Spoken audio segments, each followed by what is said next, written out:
Man,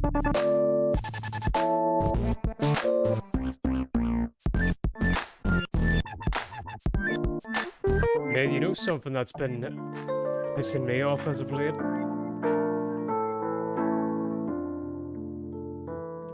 Just getting, I don't know why OBS does this. Hang on, this is getting a bit loud, I think.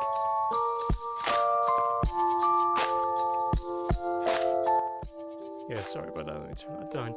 Alright, I don't know why OBS does this, but anytime that I, like, record anything or stream anything, like, it puts a black screen over my camera, and I need to re-add it every time I want to use it and put it back in. Let me make sure that chat's working alright.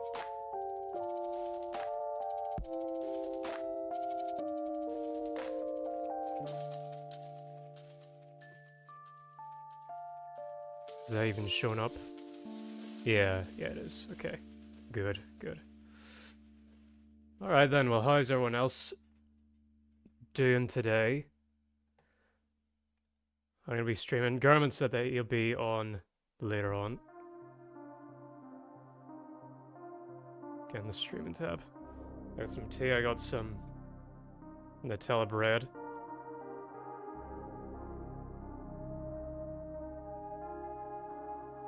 How are we looking?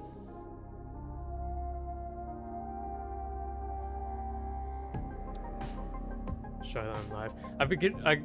I'll probably be doing a few different things today. First of all, 1 year anniversary of me just making content online. Was yesterday. And I got several things planned. Doing a bit of just chatting for like an hour, just to talk and react to certain things that come out. Because the Nintendo had a pretty big direct from what I hear. With the Switch 2. And also talk about the 1 year anniversary video that I'm very pleased with. And then I'm gonna try and give Age of Empires 2 a go. Okay, sounds not too bad. Good. And I'm feeling that. Like, just to dabble for a bit. And then later on, I'm gonna try a game from my childhood, the PS2 version of Harry Potter and the Philosopher's Stone. Because I had this funny idea of, what if there was a situation where someone who has never read or seen Harry Potter got the entire story from just the video games? Because the video games are mad. And that's kind of what happened to me, but I'll elaborate on that more whenever we actually play the game. Hang on a second. Get rid of my tea back here.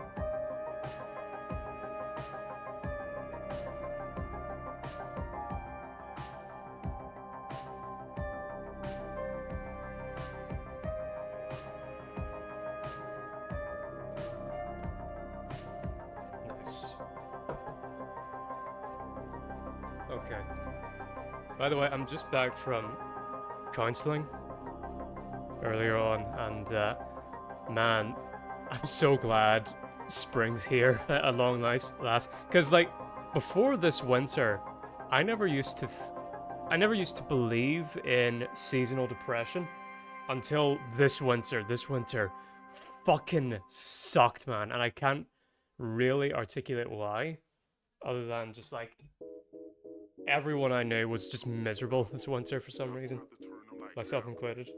It was the reason why I had to go to therapy.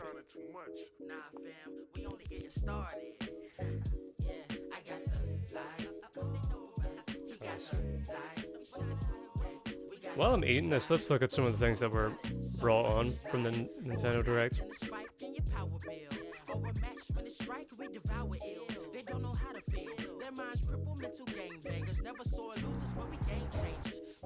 The live stream's over. I'm just gonna go by what was shown in like trailers for IGN here. Alright, let's swap over.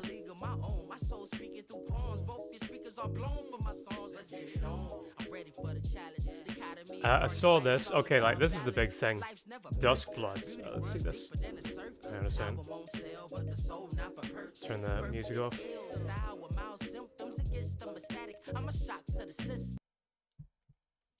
swap on over.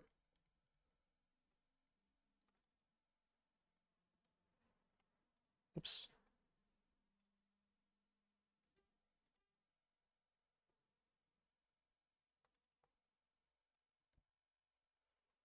You know what? Let's queue these up in order since we're watching them anyway. Starting from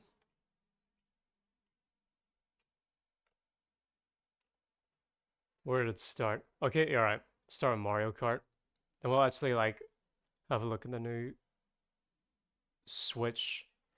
Don't need to see both trailers. I don't want to see Metroid. Actually, no, I won't be. Yeah, I don't think I'll be playing Metroid Prime. Oh, government says home. Shit, didn't mean to show that on Discord. Day. Sorry about that. Okay, let's get this set up. Yeah, all right. So what initially I avoided trailers of Metroid Prime 4, but like I'm settled that I'm not gonna buy this new Switch, but I'll look at the trailers and things like that. New Kirby, new DK. Oh, looks cool. I don't need to see that. I might play Hades too, so I don't want to look at that. Another Kirby. I'm not really interested in Pokemon. New Hyrule Warriors. Oh, the James Bond thing. Is that it? Is that the major announcements? These are all ports. Yeah, ports. Bravely Defaults. And Yakuza's getting a... Alright, we'll just stick with these for now.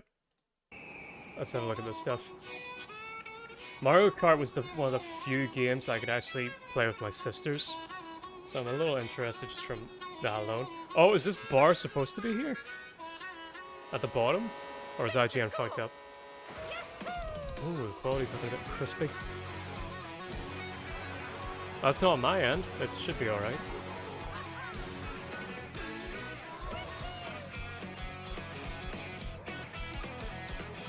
So from what I understand, the Switch 2 is supposed to be as powerful as like a PS4 Pro. Which would be interesting. I saw the price and that price is...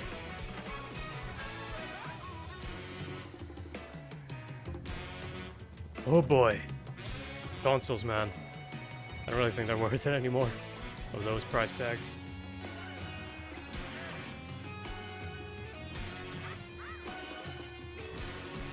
But yeah, this looks grand. It just looks like a Mario Kart. So this is the new mechanic of yeah, wall grinding and real grinding. Wouldn't that make... It adds some verticality, but wouldn't that make the driving like more linear? That's the song.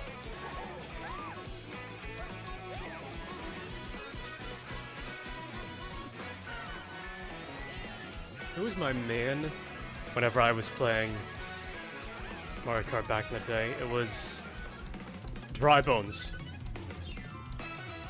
Yeah, the game's still a little loud. Whoops. Oh, come on. At 7.9 inches, Switch 2 has a bigger built-in screen. Here's how that compares to Nintendo Switch. The system's thickness remains the same. Well, welcome to the land of high definition, Nintendo. It took you long enough. Double the pixels compared to Switch, you can enjoy games in greater detail on the 1080p screen. Still looks pretty crispy. Only now, finally, in 2025, Nintendo have reached 1080p.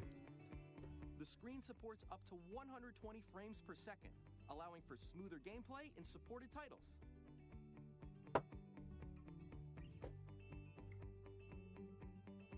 The LCD screen is more vivid and supports HDR, providing more contrast between light and dark areas of the images. The all-new Joy-Con 2 controllers connect magnetically. Strong magnets keep the controllers firmly attached to the system. Detach your controller easily by pressing the release button on... I hope so, man, because those things braked very easily on the old version. The SL and SR buttons are bigger for greater comfort and control when playing with a Oh, Joy-Con 2. these felt awful. I'm just using one of those controllers. The left and right sticks are now larger.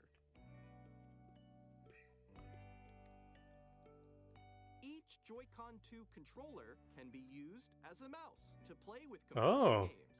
Both the left and right Joy-Con 2 That's actually kind of a cool idea. By adjusting the audio balance between the ranges, sounds from the built-in speakers are clearer and more natural in handheld and tabletop modes. It has a Built-in mic, thank God. voice chat with friends. Do you remember all that add-on monstrosity that they did before? It also uses noise canceling. Oh, what kind of monstrosity? Jesus Christ, you scared me. Voice will come through clearly. Hi, German. What's up? So, whenever the Switch was like first released, they and you wanted to do online play, specifically for Splatoon, you needed all these like different add-ons and attachments. Like you needed to like input a headset from below the Switch while it was propped up.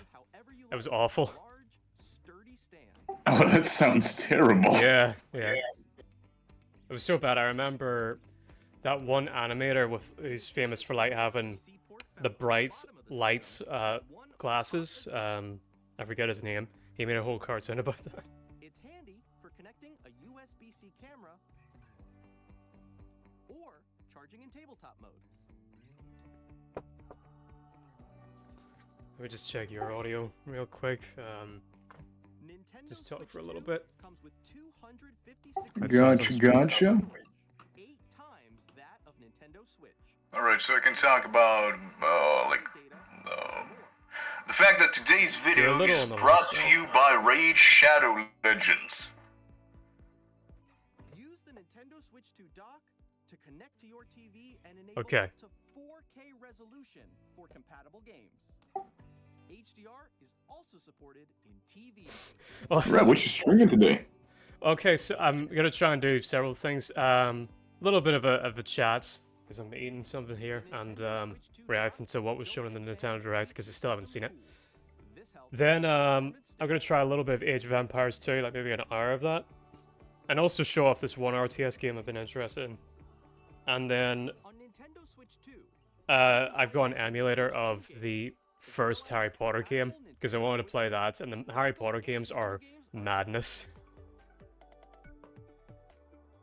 Oh, I've heard you, like, well, not ramble, but, like, bring it up a couple of times when I think you were either streaming, or at the very least streaming on Discord, the Lego Harry Potter game or the PS1. I think there was, like, a moment where you rambled about how just the Harry Potter games flip-flop in quality from one to another. Yeah, what's this bar of like... How do I get rid of this? I don't like this. This is ugly. This little bar at the bottom. Where I can move I give you. the screen slightly one side to the other. I Do- give you. Right, let me open up Twitch so I can see what you're talking about. Turn. A wheel. Oh, congratulations, Bloodborne fans. After a decade, you get a Switch exclusive. Of moonlight Spiritual successor. to humanity's. Wait, really? Oh yeah, I'm looking at it right now. It's Duskblood, it's called.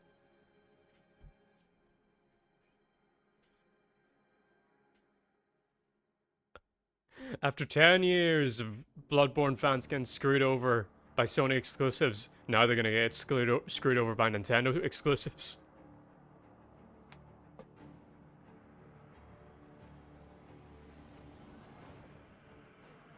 But the art direction seems to be a little bit better, especially compared to Night Rain.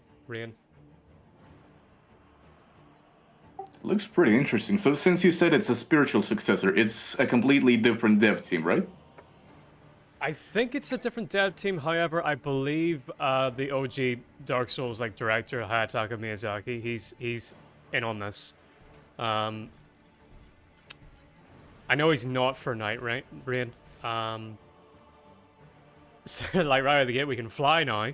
They can fly Dude, now. that jetpack armor honestly looks fucking sick. Yeah, it's with every Oh, passing. the moon from Majora's Mask. Well, actually, it looks more like your dude from Near Automata, or however you say that game's name.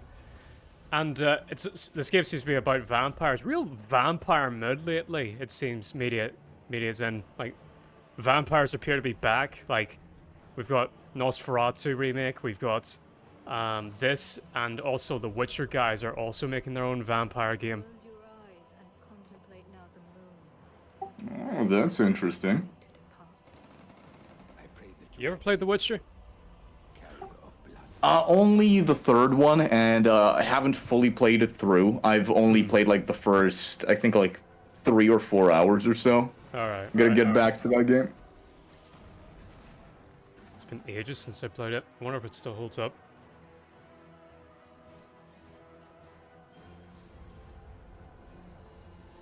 I'll just say one thing. I'm not sure how blasphemous it is. I hate Gwent. I hate Gwent. I don't like it.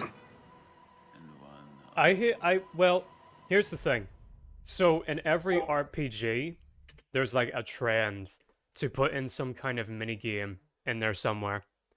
And I always hated that. I hated that trope so much in video games and RPGs and things like that, where they sneak in some card or dice-based minigame. But then I got into Kingdom Come Deliverance 2, and I actually did, you even saw me do it on stream, I did knuckle down and actually learned how to play the dice game that's in that game.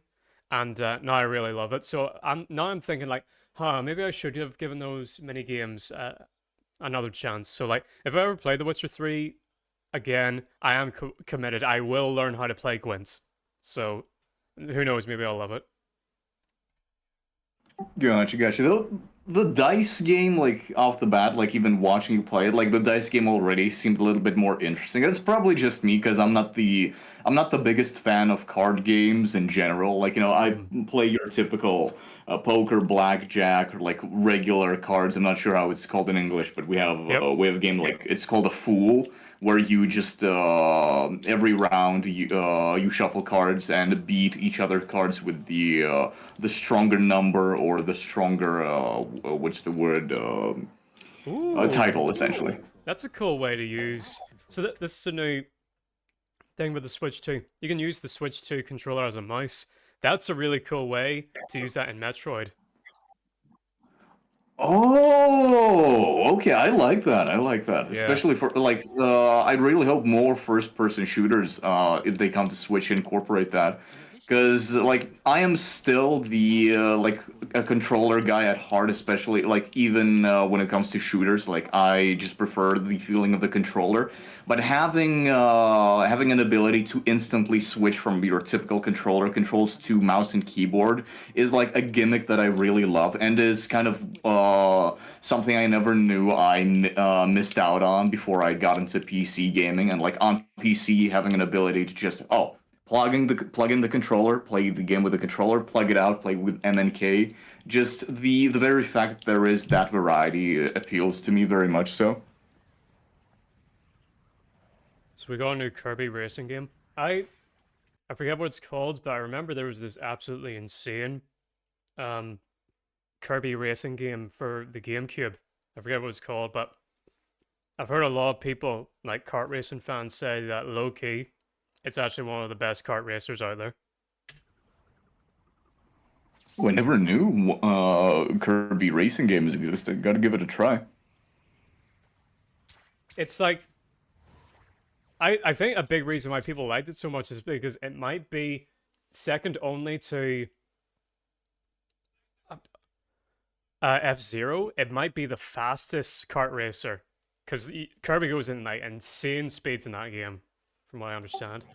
Oh, so it's an F-Zero like. Okay, Yeah. now you got me even more intrigued. I just know that there was this one kart in that game that loads of people really loved, where it was so fast that anytime you needed to, you got to a corner or like any turn, you had to come to a dead stop and then blast back off again. because that cart just moved so fast, but the turning was awful.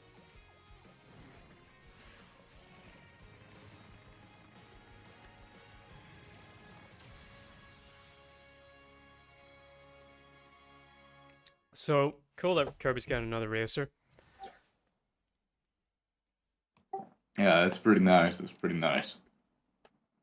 See, with this kind of showing with the Switch 2, this is why I wish the Switch original, like, I wish that was this. They had this kind of lineup, but I don't think that there's a console that I regret more buying than the Switch. I don't think I ever actually finished a Switch game. I got pretty far in. No, I finished Breath of the Wild, and I got pretty far in Tears of the Kingdom, and I played a bit of Mario Odyssey. But other than that, I never finished a Switch game. It was just a giant waste of money. Even though I think that these games look cool, I'm not going to drop another 500 for them. See. Just wait for Yuzu 2. Yuzu 2?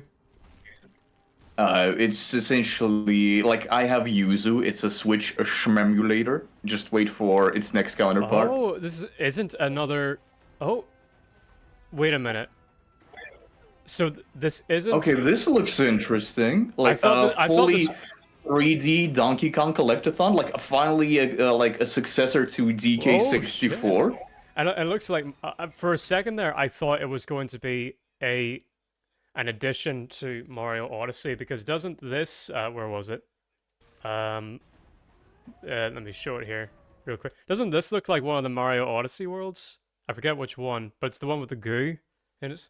I thought this was going to be an addition to that, but no, this seems to be like as close as you're going to get to a DK64 sequel. Yeah, that's exactly what I'm talking about. Like, it's awesome. I just hope it's not as padded out as DK64.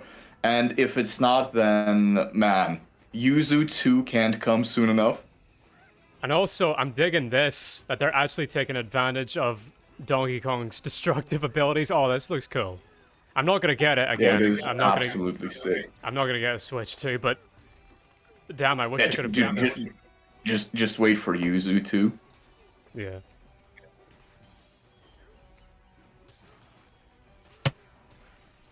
Whoops. Let's build some tea. Keyboard.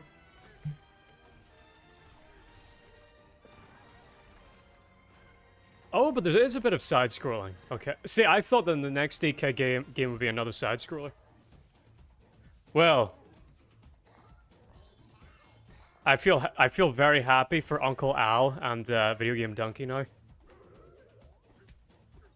I also really love this DK model.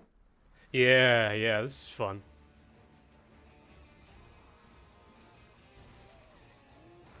Yeah, this looks awesome. I'll watch someone else play this game, but I myself won't be buying it. Oh, dude, this is sick. I am. I hope Ohm gets it, because this shit is like right up his alley. Oh yeah. Well, this and Serious Sam, that is still one of the coolest things. The coolest flexes Ohm has ever done, were like he. Just him dropping that, like, you know, you think he's such a chungus, like, children's platformer, kids game kind of guy, and then, like, he's literally the only other dude that I know who's played Serious Sam 2, and it's just like, what? Like, fucking... We are excited to Just bring drop another Oh, that that's knowledge. awesome. platform.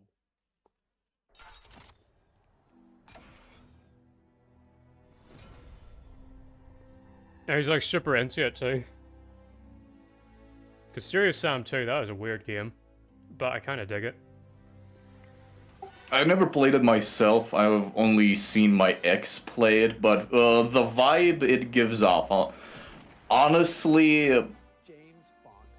I'm not sure if I am accurate in this assertion, but I think it's like the closest that the 2000s had to their own Duke Nukem kind of character. Yeah, and by the way, this might be the thing that I'm the most excited for. I've been waiting on this. We're finally getting info on this. This is the James Bond game that's being made by the dudes who made Hitman. I really hope it's not Switch exclusive. Oh shit! I remember we talked about this back when it was either first announced or first rumored. Yeah, first announced. But I guess this is another announcement to say, hey, this game's not dead. We are working on this. That's really good to hear. Like, it's 100% not going to be a Switch 2 exclusive. I think they're just using the fact that it's the nearest showcase they can use for it. Plus, to also give some credit to like Switch 2's new hardware. The fact that it's gonna run pretty good. You know, don't feel bad about buying Switch 2. Okay, let me see. It's coming to Nintendo Switch 2, but is it only on Nintendo Switch 2?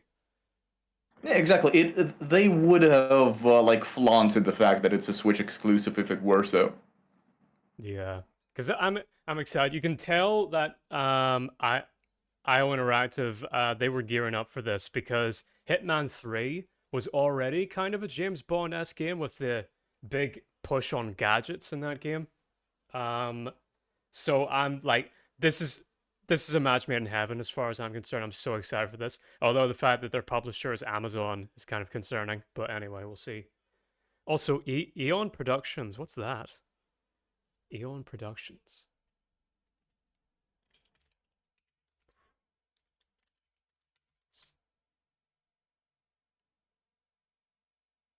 UK-based promotion company. What have they been involved in?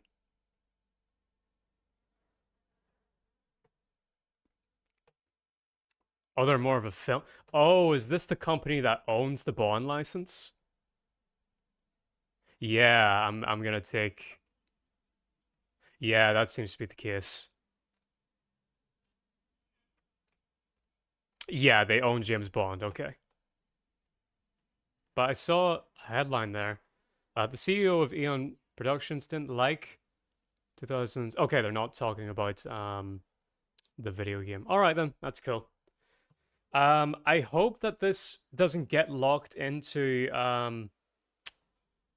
exclusive hells. Like it might be a Switch 2 exclusive because if you're ever wondering why GoldenEye doesn't get ported to Steam or other consoles, and they got like a really weird remake that was like a completely different game from the original GoldenEye. The reason for that is because GoldenEye 64 is basically trapped in a three-way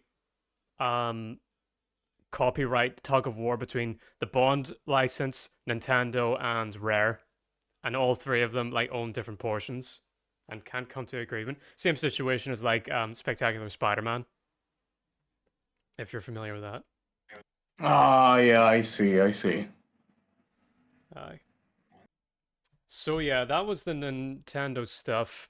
It's kind of interesting, but again, I won't be. Don't think I'll get a Switch 2. And yeah, I think I'll be the same case as you. I think I'm gonna wait until like Dolphin or whatever gets really good at emulating those. If if Yuzu is anything to go by, Yuzu for regular Nintendo Switch is anything to go by, this might be really soon. But given that Switch 2's hardware is supposedly far more improved, and they have like cracked down on the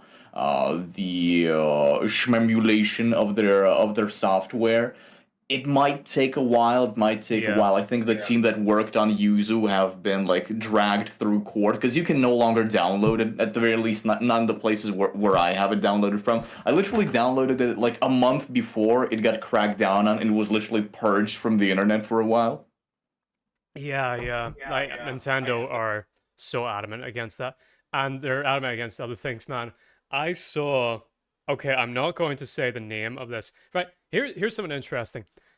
I've never been that big of a Pokemon guy. I'm not like a big fan of Pokemon. However, I think Pokemon fan projects, their ROM hacks, their fan games, they're spectacular. They're so interesting to me. I think they're fantastic. And on Twitter, I'm gonna say about a week or 2 weeks ago, I saw this really, really impressive video footage of this really cool looking Pokemon fan game.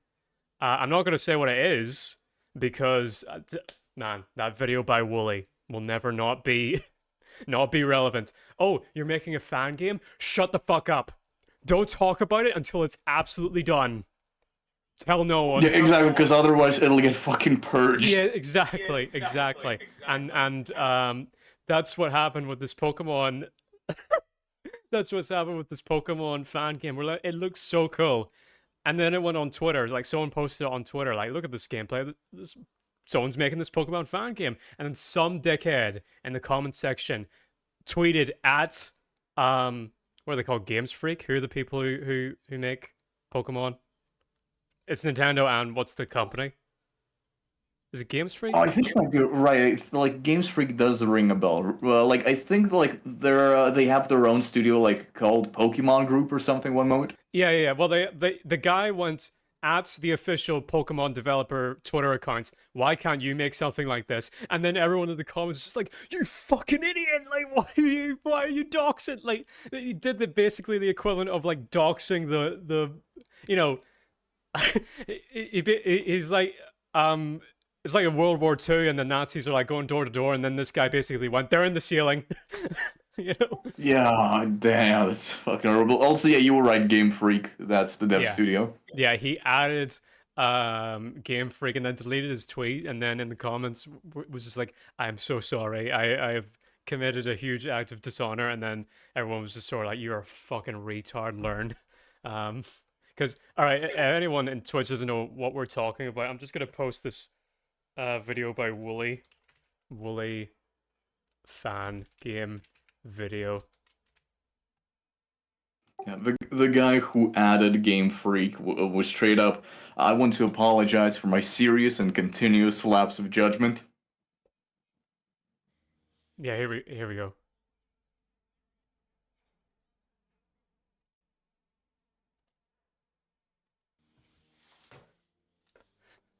I'm only just gonna show the first like minute or so. Public service announcement. Hi there.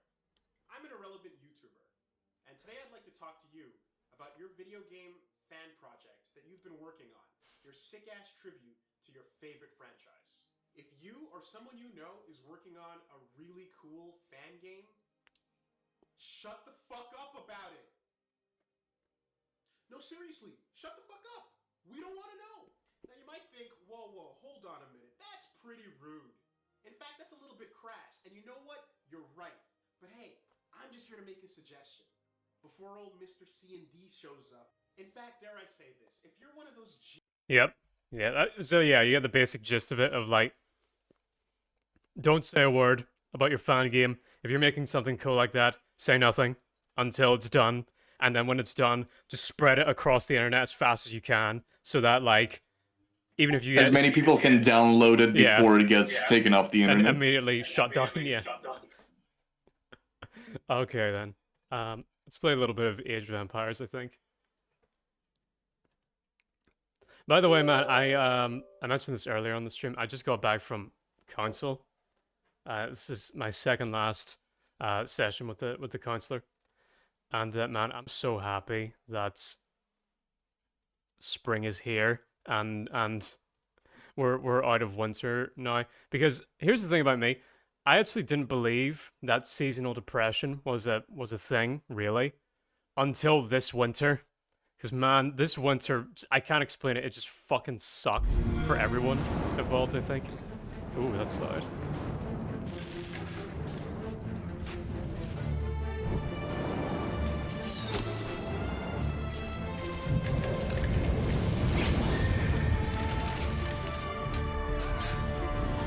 There we go. Should be showing up now. No, but I'm glad you're getting counseling. It's a healthy thing to do. Yeah. Sure. How do I get rid of shift that? How do I get rid of Discord? Like our little Discord notification things in the corner. Oh, and the game's still not showing up. Hang on. Let me Work. Someone here. Video. Game capture. Yeah, why is it not showing Age of Empires? Okay.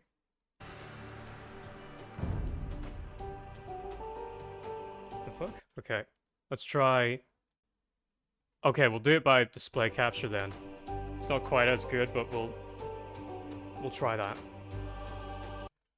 And move the chat down.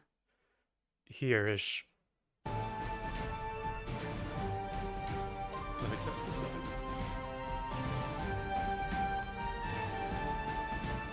Check, check. 1, 2. Oh, I'm a bit quiet. Or the game's very loud.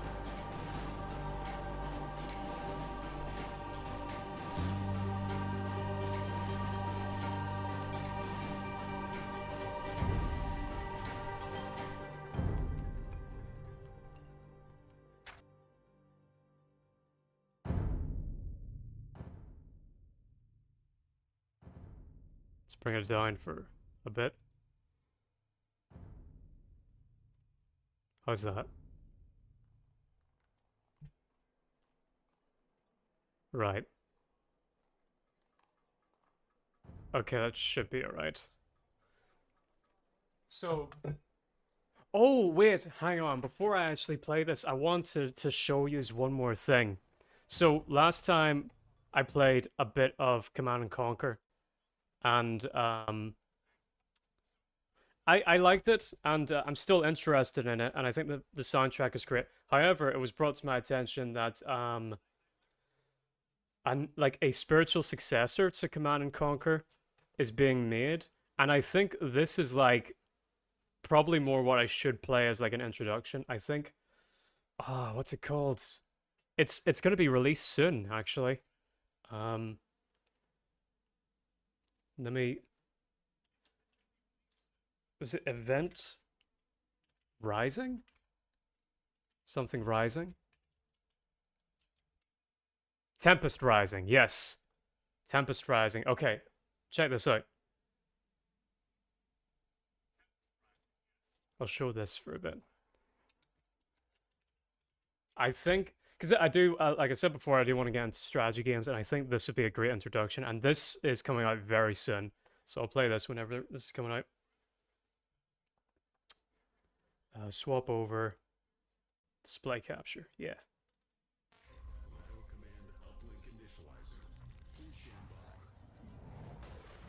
So this is basically as close as you're ever going to get, because Command and Conquer is locked in the EA mines.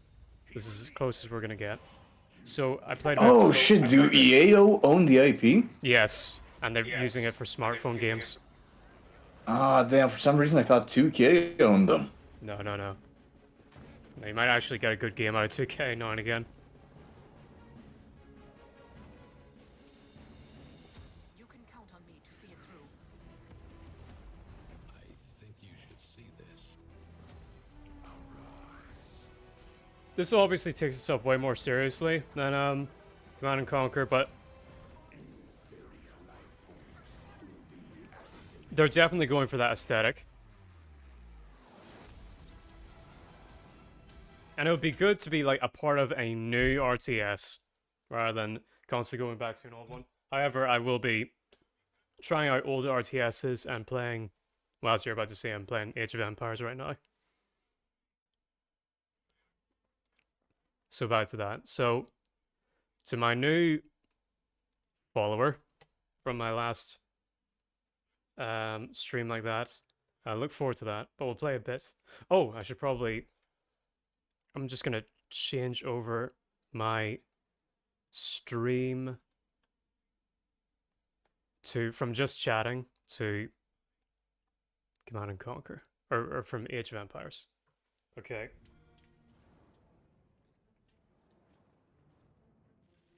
What should we call it? Glad spring is here.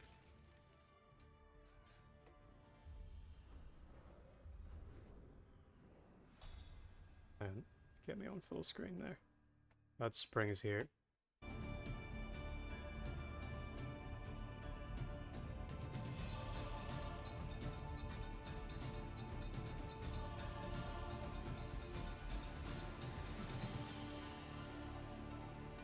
And we'll switch over. Age. Empires. Okay. Switch over from just chatting to age. Yeah. Okay, good. There we are. Alright, yeah. This will work. Okay, switch over to display capture. There we are. So, alright, learn how to play. Learn the basics. Right. We are without a leader. The dead King of Scotland has no heir. War creeps in from the south. Alright, I did play a little bit of this. Shanks, the avaricious King of England, has returned from successful campaigns in Wales and France. Oh, we're doing a Braveheart. Have you ever seen Braveheart? Shadow of fear. Oh, a while ago when it was on a TV rerun. Welsh longbow, hundreds of knights on horseback and dozens of siege weapons. We Scottish have a Like, couple of untrained soldiers who do not even know It's another one of those films that, like, isn't really trying to capture the history of this time or location. It's more trying to capture The vibe of fantasy. Scotland. Yeah, the fantasy of it. Like, I wouldn't really... Like, okay, it's not historically accurate, but I wouldn't really change anything of it. But especially, like, the villain. I love... as Patrice O'Neill calls him, Long Jeans. Long Shanks. Shanks. In that movie. He's a great villain. Okay. Follow the instructions. Reach the Scottish village. You can scroll and view the map by moving your mouse side to the screen. For example, move your mouse down to the very bottom, scroll down. Scouts. Okay. Right. The English are terrorizing all of Scotland, and it's time for us to fight back. But if we are to defeat them, every one of us will need to learn how to march and fight. Follow the path to the blue flag. First, click the soldier. Good. Now right-click near the blue flag. Alright. Knuckle me down and play. Now move to the next flag. Click the soldier, then right-click near the flag. Excellent. Now to move to the next flag, you must walk through the black area. Yeah. I love the aesthetic of Age of Empires so The much. black area reveals more of the map. The black area represents unexplored territory. That's all there is to it. Now go to the next flag, where you will meet some allied soldiers. Alright. Cool. Build up my army here. To move all your soldiers at once, click near the units and drag around them. Then right-click to move them. Try moving your soldiers to the next flag. Did all your units make it to the flag? The road ahead is guarded by an English outpost. Scroll up to the outpost building by moving the mouse to the very top of the screen. Then click the red outpost. Alright. Right-click the outpost to attack it. So it's all done via right clicks, there's no like A click like in StarCraft. It was the same with Command and Conquer.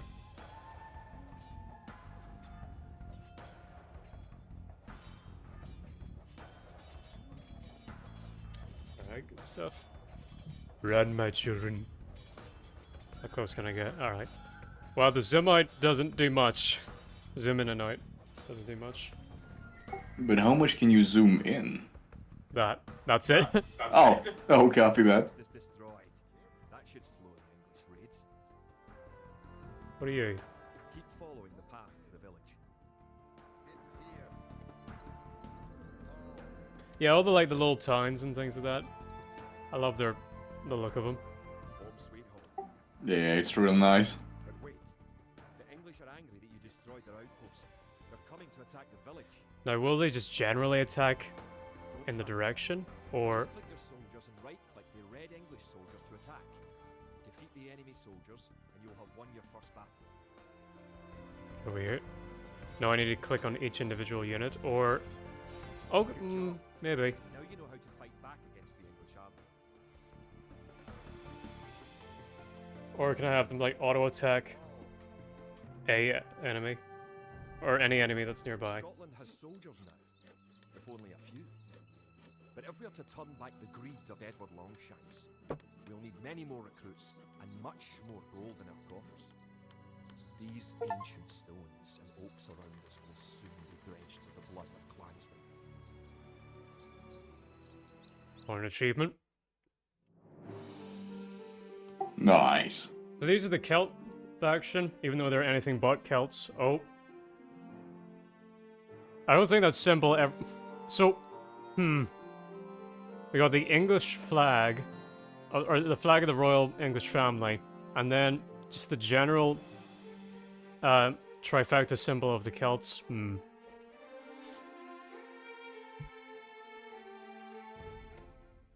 army marches on its stomach.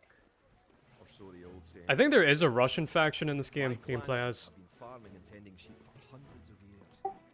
But gathering enough food to feed an army Where you play as Peter the Great. is a different matter entirely. Oh, okay, that's actually pretty interesting. The forces that we have cobbled together will collapse again. So I actually don't know much about Peter the Great. However, I know one dwarf who has a huge beef with him. I follow this YouTube channel called Dwarfism History. He's a really interesting guy, but I just know he has like mega beef with Peter the Great because apparently, so back in medieval times, it was very common for the royal aristocrats to collect dwarves and keep them as pets and entertainers, and like basically gather them up as if they were like collectible dolls. And Peter the Great and his sister were particularly fond of doing this. I think they had hundreds of dwarves as pets, and Dwarfism History isn't a fan of that. Holy shit, that's fucking morbid. I never knew about that. Well, I'm not surprised that I've never been taught that. To win, gather 50 food, 50 wood, and 50 gold. To gather food from the forest. I think you might be on Shit, the... he's collecting actual people, like action figures. Yeah. Oh, this one's a chase variant because he's ginger. Hang on. I got... Whoops. Oh, that's terrible. I think you're on a little on the loud side. Let me turn you down by about half. Okay. Oh my god, he's leaking the Discord DMs. Yeah. Stop him. Yeah. I can only record on display right now. I don't know why it's not game capturing.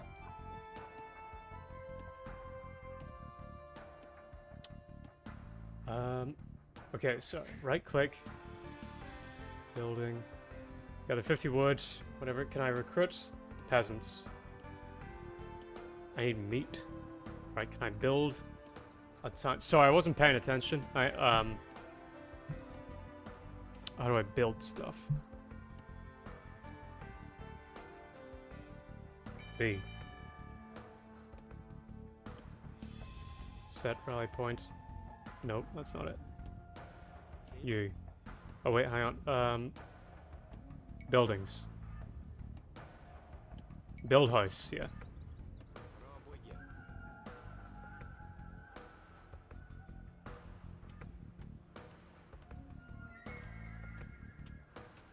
Can I like queue up this guy's actions? Maybe? We'll see. Let him finish this first. Let me see my resources. So I got 5 wood. Wait, hang on. The house. What does the house do? Oh no, wait, that doesn't provide food. How do you get food? Wait, you... Back at that.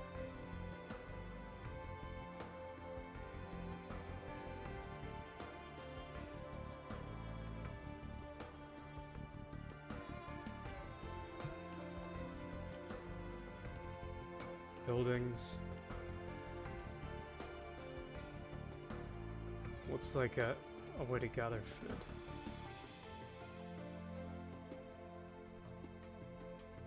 Build farm.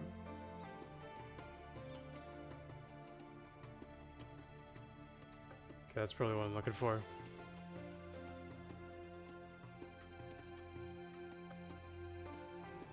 Yeah.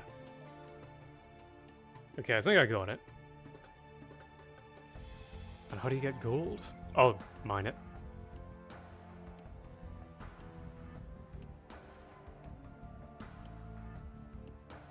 Is there a way to speed up time? Like in Total War? No. Oh, seriously? That's I don't odd. think. I don't for an think. RTS. Yeah, I don't think so. At least. Oh, maybe you can't skip it during the tutorial levels? Maybe. It's weird that they're only giving me one guy to work with. Good job. You now have enough wood. Okay, yeah, I was supposed to build a farm. Build. Oh wait, no, not yet.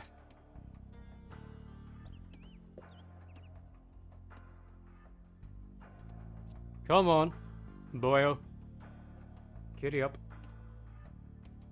Wait, I should have enough. Yeah. What gives?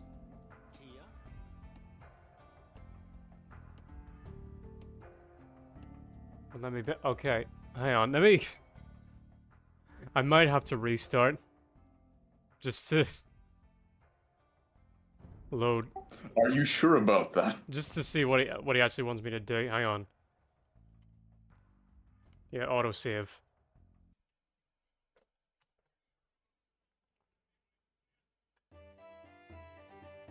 Oh shit! No, that's not what I want. Okay, back, quit current game, yes. That's from like whenever I was playing ages ago. Next level, return to map. Return to map. No. Quit game. Return to campaigns. Back. Custom campaigns, return to main menu. Learn how to play. Learn basics. Okay, yeah, here we go. Fighting, beating an army. An army march. Skip.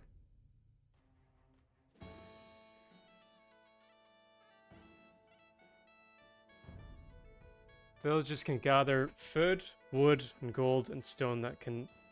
Oh, we're supposed to send him out to actually... To support the Scottish army, you will need to build up your stockpile of resources. To win, gather 50 food, 50 wood, and 50 gold. Okay, yeah. To gather food from the forage bush, click a villager. Oh, right. Right-click a forage bush near the blue flag. There we are. Alright, I was supposed to pick berries with this guy. Right, so I'm sorry. My bad. The villager will continue working for you, carrying the food to the town centre. At least I got it now. I can get more guys on the go.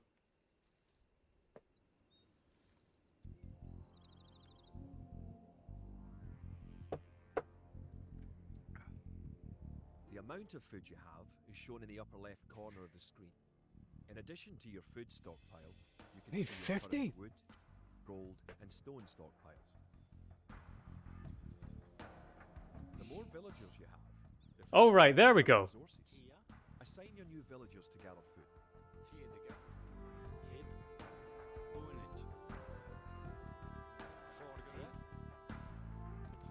And I thought there was a place to gather gold here. Alright, now I got multiple people going. Here we go. Yeah, there we are. I got you on wood, you on... you three on food. And now you on gold. Good stuff.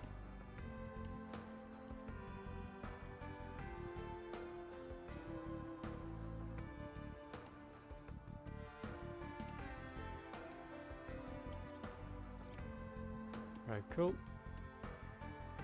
Great. You now have 50 food. To win, also gather 50 wood and 50 gold. To gather wood, click a villager. Well, I and click a tree. still want You haven't one found any person gold on yet. food gathering, Search in the so... unexplored territory.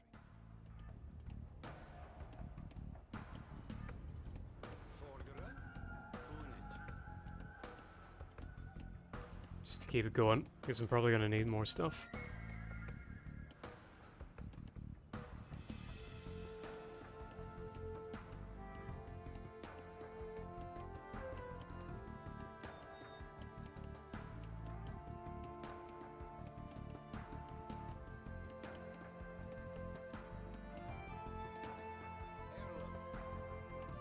Good job. You now have enough wood. For you, bring it over here. Oh, stone's another resource.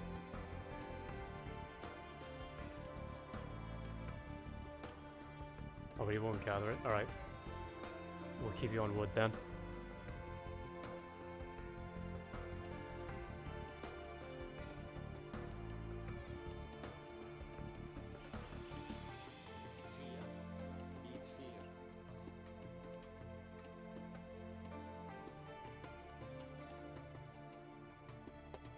Because maybe this mission is only that long of just, yeah, gathering all these resources.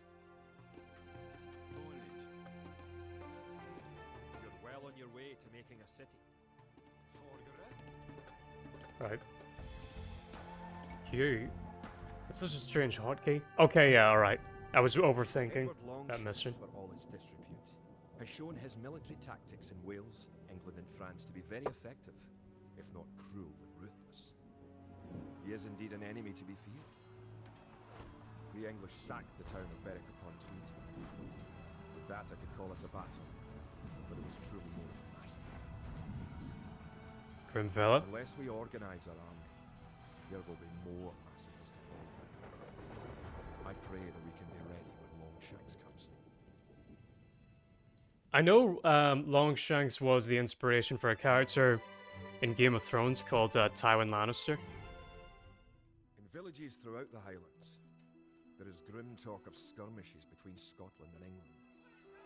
We lost the town of Dunbar this week. Dunbar. Defenders broke ranks and fled. The English have an army that is larger and better. This guy's accent is killing me. I have a Scottish uncle. To compete with them. Hope he's We're not going to watching need this. new recruits to pick up spear, sword, and bow. What would his reaction be though? Shepherds into soldiers. He just rolls his eyes. Like, they never know how to do an accent.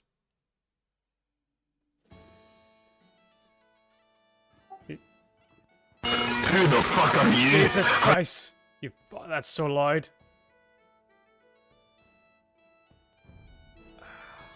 Actually, that reminds me. Many What? soldiers to defend our homelands. To win, you will need to create 4 militia. We'll start by creating villagers. Click your town centre. Actually. Then click the Create Villager button in the lower left corner of the screen. It takes time for the villager to appear. If your town centre is selected, you can see the progress in the status area at the bottom of your screen. It's never finished. Alright, I'm fucking muting you if you're doing this. Centre. Now, create another villager. Okay, sorry, I was just testing out voice mod. Jesus, why are you so loud? Hang on. Where is that? What do you sound like on stream?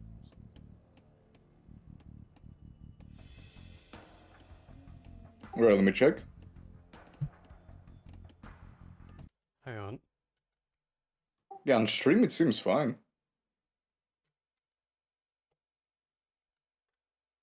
But now you're fine. Like, you just boosted out of nowhere. Oh shit, I guess maybe the sensitivity bumps up whenever I use a soundboard and then it like flickers on and off. Yes, to capture. Alright, I'll just not use the soundboard then.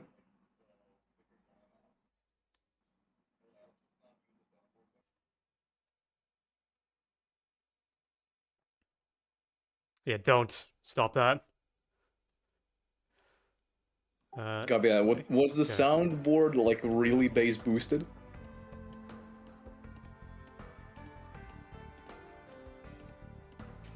Alright, we got enough wood. Sure. Build. Mill, build house.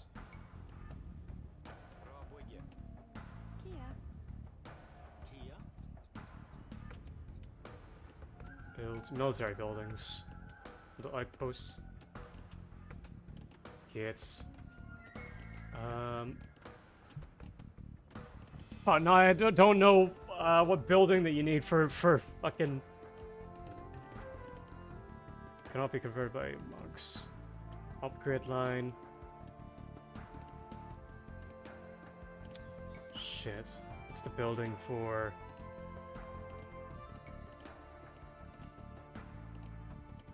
Build a mill, build by bushes. Farms. Mining camp.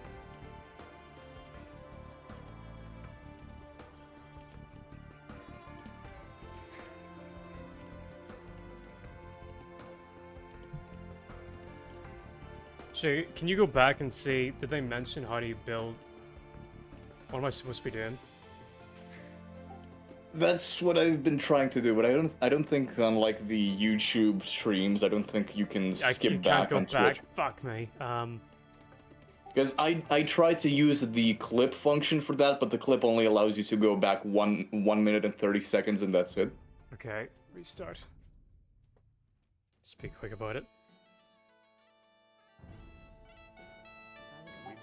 Alright, so was the soundboard way too overblown in terms of the sound output? It was pure ear rape. Just don't do it again.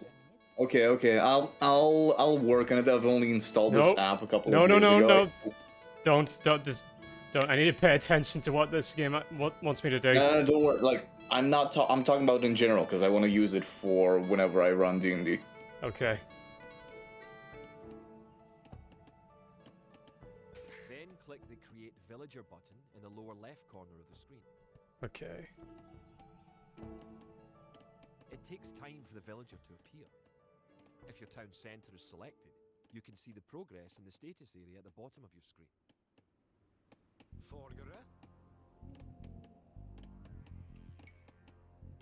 Good job. The villager has appeared next to your town centre. Now, create another villager. Okay, just wanted me to make more. You need additional housing to support your population. Yeah, okay. To build a house, click a villager. Click the Buildings button. Click the Build House button. Then click where you want to build the house. Good job.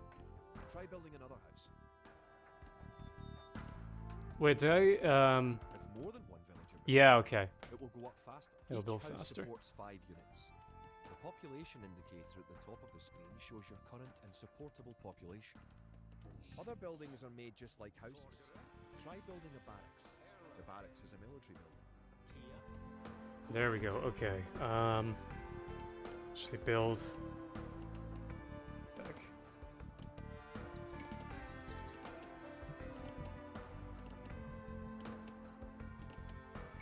Barracks, okay.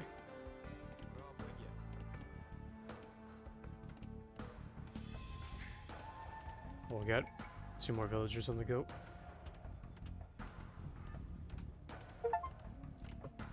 Just trying to figure out what's the best way to hold my phone so I can see chat if someone shows up.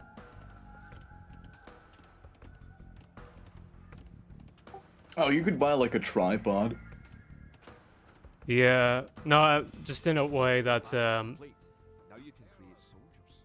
Click the barracks, then click the Create Militia button. Selecting different buildings or units gives you different options in the lower left corner of the screen. I mean, what do I mean? I've forgotten.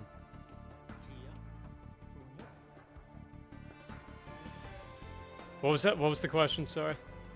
One militia unit. Create 3 more, and you'll have enough soldiers. Oh, I said you could get a tripod for that. Oh, right. No, I just meant like where to put it in front of my TV, Create Militia button. Ah, gotcha. so it's not blocking anything important.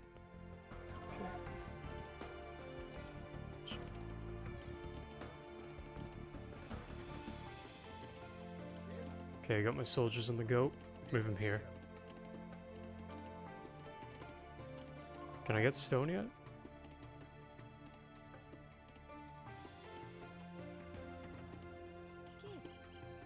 You 3, I want you to build more houses. Now that you have a few soldiers, you'll be able to defend this area against English attacks.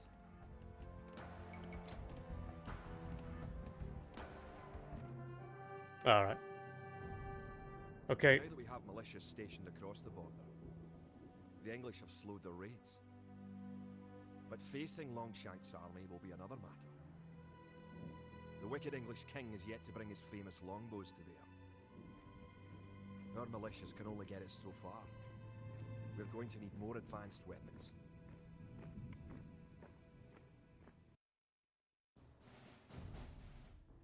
Rumours Rumours creep in from the south of a giant who leads the forces of Scotland.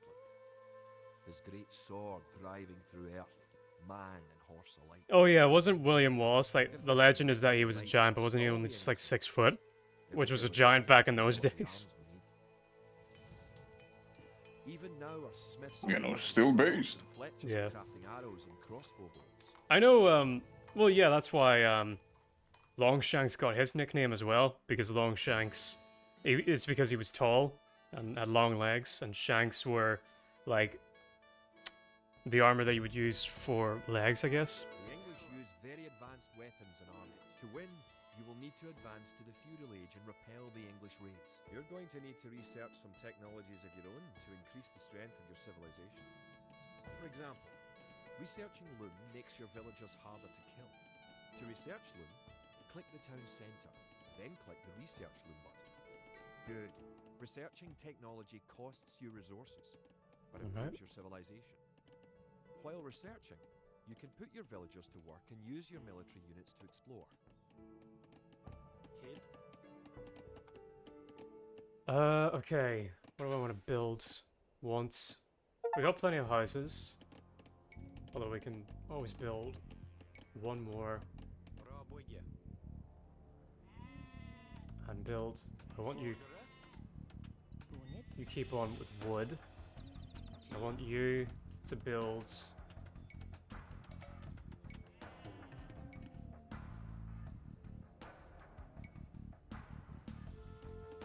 A mill. New technologies and buildings become available when you advance to a new age. To advance from the Dark Age to the Feudal Age, you need 500 food. Okay.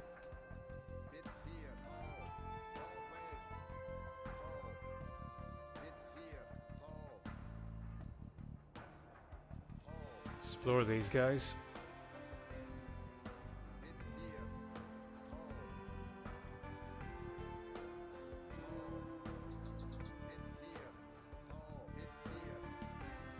No, we're at the edge, right.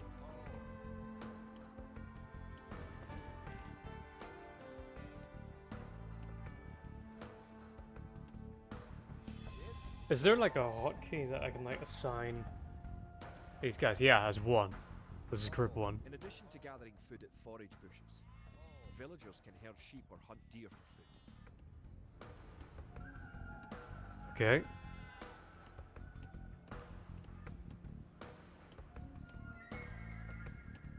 Oh, he is gathering food. Okay. You help him gather food.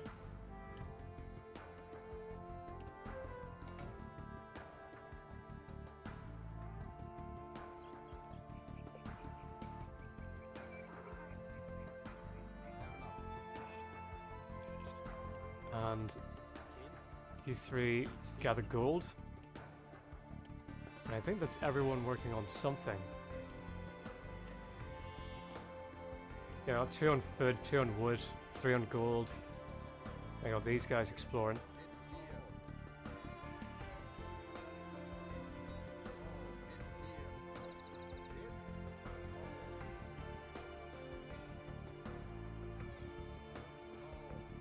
Have you here? I can control the sheep. Bring him here.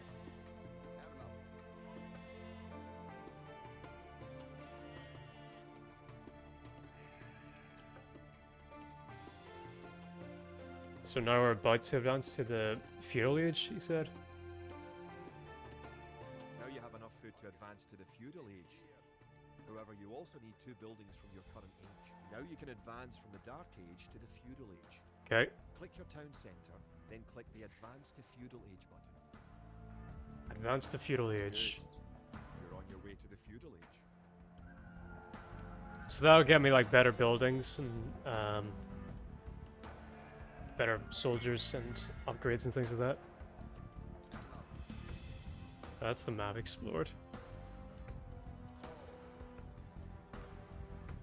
To arms. The English are making a sneak attack. We're at. Alright.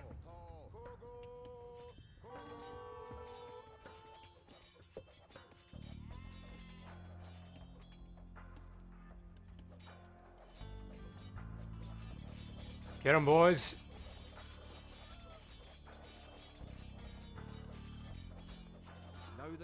is over. Create some extra militia units at the barracks to replenish your forces. I don't have enough. Need more food.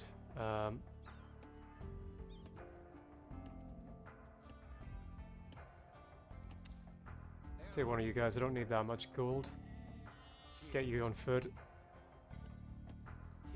Sorry, you're not doing anything. Get you on that. Nope. You there. Yes, yes, yes. Sorry, I'm just talking to the units. Ah, you're grand, you're grand. Grand. I'm rubbing off on you. Using that now. Yeah, I've ever since I started talking with you, I incorporated you a lot into my vocab. Click it and locate villagers who are not currently assigned to a task. Now that you're in the feudal age, you can upgrade your militia to men-at-arms.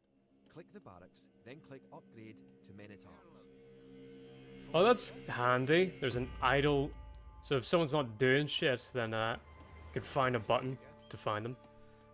You have the feudal age, you can upgrade your militia and arms.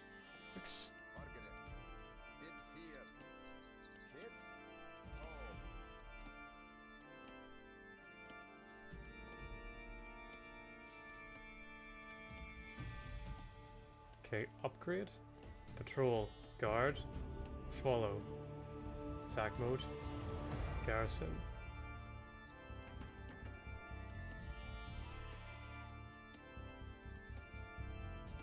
Upgrade men-at-arms. Upgrading to man-at-arms will change all your militia units to the more powerful men-at-arms.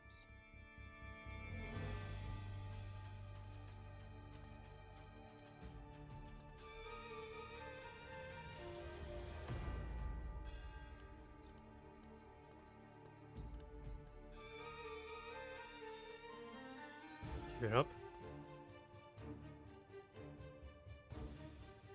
The English are attacking again. Sorry, I had some issues with the audio output. You say something? No. I'm just like, if I'm talking, that's just me trying to stay engaged with the game. And be... Gotcha. Attempt to be interesting. I just like, I was just advised that whenever you're streaming, you should try and have as little dead air as possible. Good thinking. There we go. Although it'll be more interesting once I'm actually like in the campaigns doing stuff. I think we'll start with the Russian campaign. And declared himself King of Scotland. We cannot bring about a victory in battle soon. The Scottish armies will be too demoralized to put up any fight at all. If this mythical Scottish giant does exist, I wish that he would bring his forces up to Stirling, where we shall next do battle. Right, Battle of Stirling. The time for minor skirmishes is over. We now prepare for war. The villain Longshanks is poised to cross the River Forth and threaten the town of Stirling with a force of men-at-arms, heavy cavalry, and a multitude of archers. Our newly forged army marches southward to establish our own base and attack the English before they can ready their troops.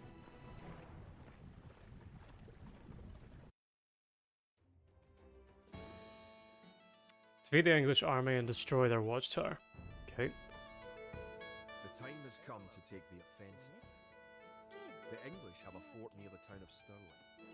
If we can defeat the English here, they may think twice about their invasion of Scotland. To win, destroy the English tower to the west. Before we attack the English to the west, we need to build up our forces. Have your villagers start gathering food and wood. Keep making villagers at your town centre until you have 10. The more villagers you have, the faster your resources will come in.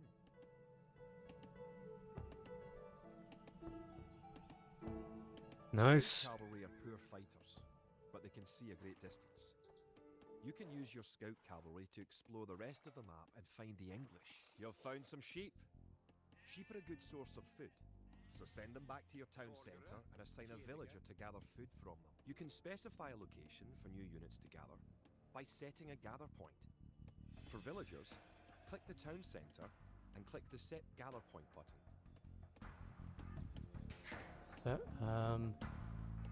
Set gather point. There.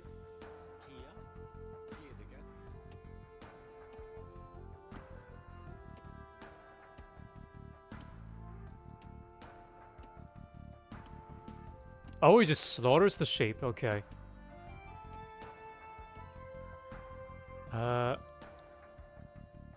Want you start building some farms? No, no, no.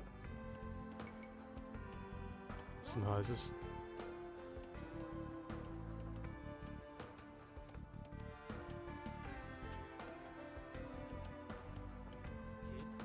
Help her out.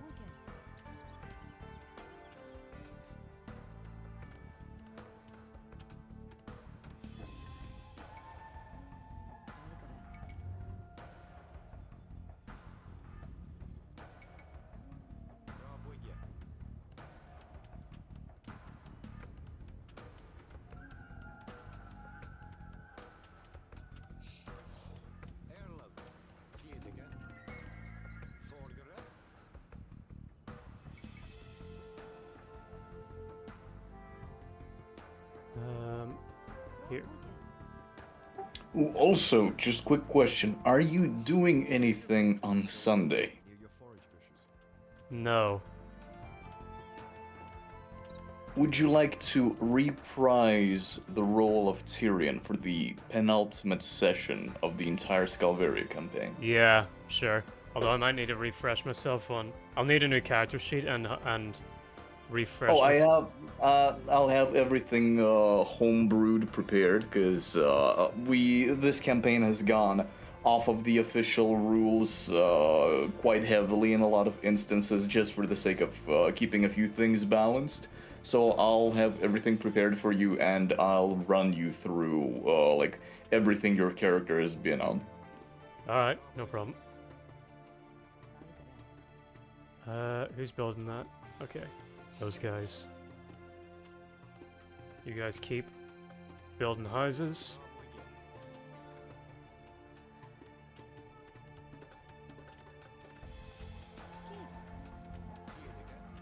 You two gathering. Unless there's stone nearby. Actually, no, I'll need people to keep chopping wood. You can gain more food by building fishing ships. To create fishing ships, have your villagers build a dock in the water to the south.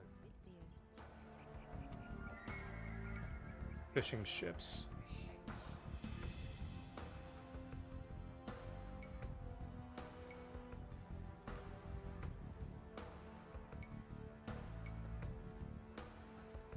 Don't have that. But I think we're in a good enough position. Right, you get back to chopping wood. Oh no, wait. We need to build a military barracks.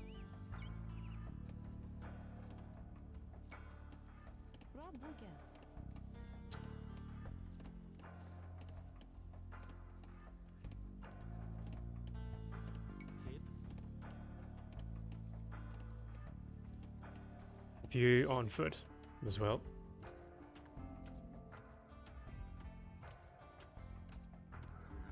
I did feel like whenever we did whenever I told you, whenever I found out that Val Kilmer was dead, I went to basically everyone that I knew, like Paul Revere, Midnight Riding, informing everyone of the news. Because man, what a legend! Yeah, dude, and I woke up to that news from two separate people because after my night shift I returned home and I decided to get a few hours of sleep, like between like 9 and 11 a.m. So I woke up to the news, like literally two notifications back to back from you and another fellow I know, both about Val Kilmer's passing, and like I opened them consecutively, and I'm just like my first initial instinct is like, this gotta be like April Fools, residual April Fools, like, you know, time zones, all that shit.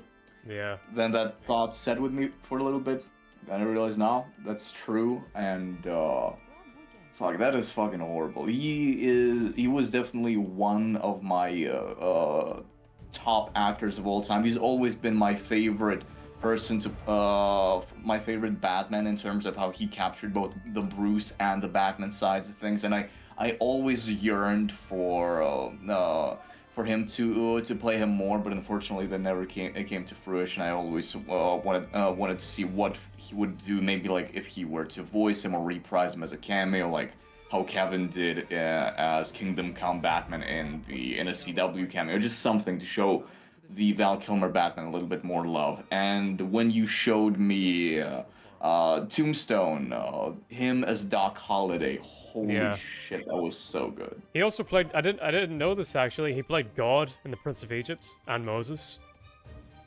Oh yeah, yeah. That's why I also said that's why I also really wanted to hear him either like reprise live action or voice his Batman, because he does really good work both on screen and off as a voice actor. He sells his delivery really well, doesn't phone it in. What was that like? I heard rumors about him being really hard to work with on Batman. I think like I heard slightly different accounts. I heard that it was very difficult for him to work in that bat suit, because bat suits from the first four movies and up to also Batman Begins, but Batman Begins kind of like the prop departments made it a little bit easier to breathe. Then the bat suits from the original Batman, Batman Returns, Batman Forever, and Batman Robin were notorious like walking coffins. It is just immensely difficult to work in those. That's I think so maybe he was just very cranky from having to work in a suit like that. I think so. Like this will show to take whatever I said with a grain of salt. I think I may have watched a WatchMojo.com video that was like a top 10 list of worst actors to work with, and like Val Kilmer's Batman was one of them. Good idea to build a watchtower on this hill once you advance to the feudal age. But you know, take that with a grain of salt.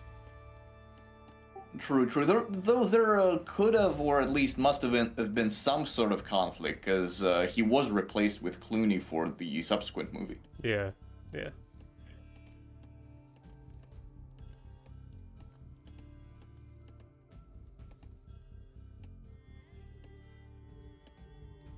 So they said that the English were to the west.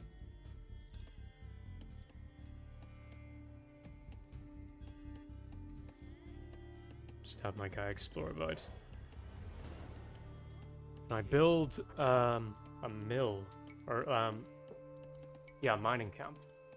Also, my mom was like a huge fan of him since she saw Top Gun in her 20s, and I had to break that news to her, and I didn't know how to properly do that. She didn't quite take it the easiest. That's sad to hear. Man, he was only 65, and he looked damn fucking good. The thing that like breaks my heart the most is that like he has been struggling with either throat or lung cancer, but he beat it. And what got him is because after all the treatment and the therapy is like, especially like chemo, like it nukes your immune system. So Yeah. he came down with pneumonia because he had a weakened immune system after all the treatment. That just fucking sucks. Build some additional farms.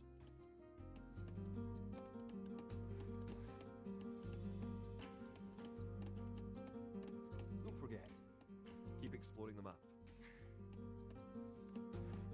Oh yeah, I should have explored the map for more. See if I could find more livestock.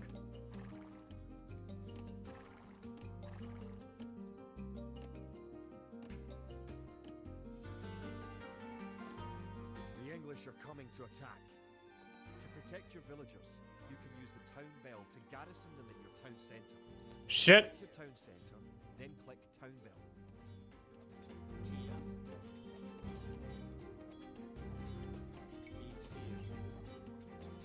Damn it.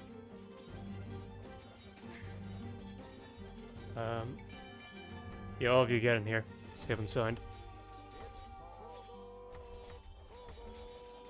Okay, good. I only need to click one enemy NPC and they'll all spread out and start attacking. So that's nice.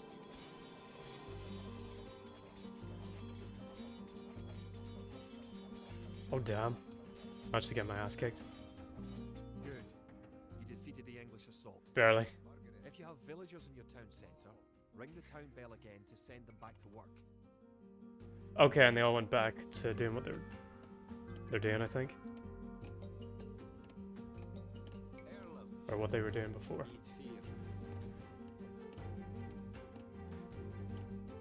Actually, I want you to build a farm. Yeah. Now that you have reached the feudal age, concentrate on making some soldiers to fight the enemy. You will need at least 12.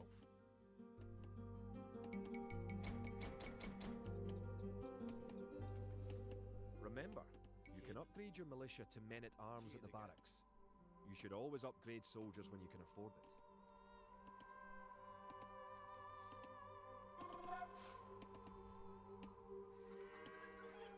I'm just running out of places to gather food.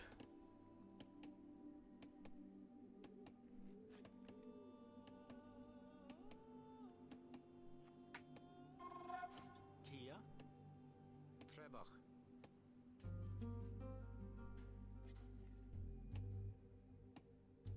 No. Okay. Yeah, that's all done. Right. Build.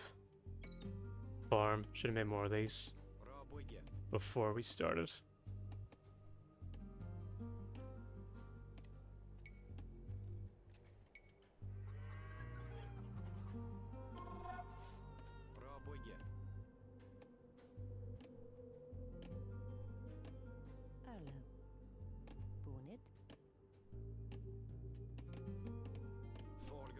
You get to mining. You can also mine.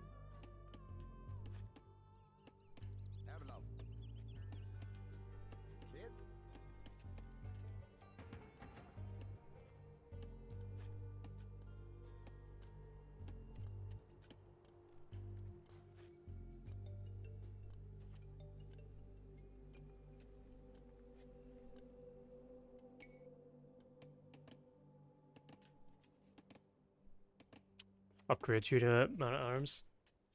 YOLO, how's going in Age of Empires 3? Hi, Shoten. Good. I really enjoyed Command and Conquer, but I saw after I played it, I realized that there was this new game coming out pretty soon called man, I was showing it earlier. Let me see. What was it called again? Tempest Rising. Tempest Rising, thank you. And it's supposed to be kind of like a spiritual successor to Command and Conquer, and it's a lot more serious. But I thought it'd be a better introduction to getting me into these styles of games, as well as giving this a go. So I thought I'd try out a bit of Age of Empires 2, because I think I just like the control scheme of this one a bit better. And then, so I'll do this. I'll do the tutorial, and I'll do a little bit of the Russian campaign. And then later on today, I'd planned on playing a little bit of a game from my childhood, the old Harry Potter PlayStation 2 game. But I like AO2. I do just want to get better at like being able to do commentary with RTS games.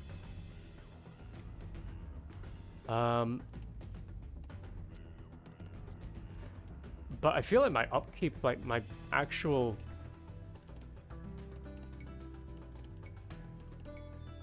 making units is quite slow. But I think we got it going now. It's just like managing my food so far is what I need to work on. Alright, I'll take the men that I have now. And we'll scout ahead, see if we can't find additional food quicker. What about heavy metal? We'll see. We'll see. I just really want, like, when the mood kind of strikes me. I'm very, like, impulsive on how, like, I play games. Okay, can I get, like, a villager to gather these up? These animals? Like this deer? Yeah. Okay, and I get you? No. Oh wait, no, I can get a villager to like hunt.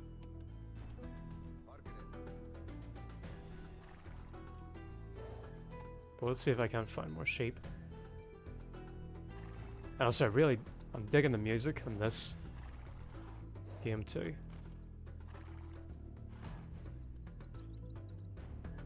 Probably should have had a villager hunting these guys more. Damn, lady, she's got some aim. Ooh, good job. All right, she's working on that.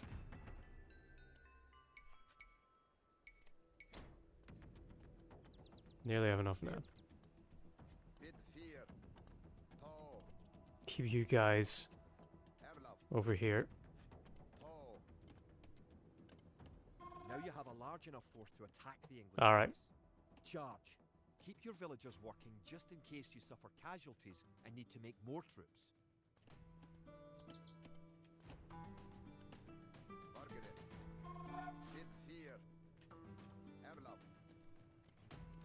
Alright, gather everyone here. Alright, good. Right, let's get going. Finally, we get to see some action.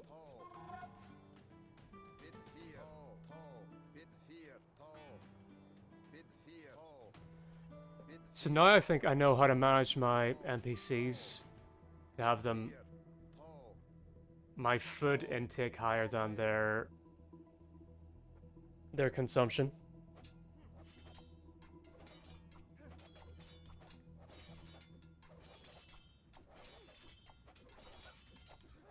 Good stuff. Also, I really love the details of whenever buildings fall apart in this game, they just crumble like that. That's really cool. They crumble by each individual piece.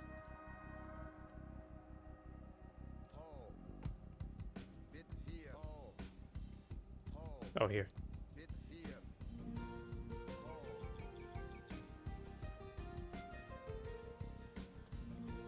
So now I know how to get them hunting and get them working on farms early on. You're close to the English base. Better not knock down this wall until you have an army of about 12 soldiers.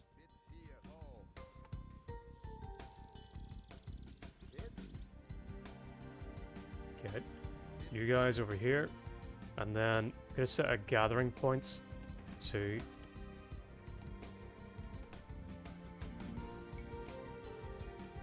here, and then have more soldiers on the go. There we go. Good. I don't really need gold anymore, so I'll have you guys building houses.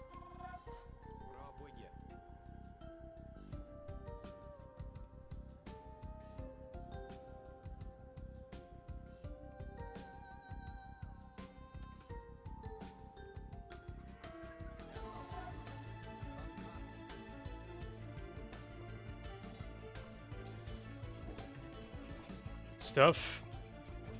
Get that wall down, fellas.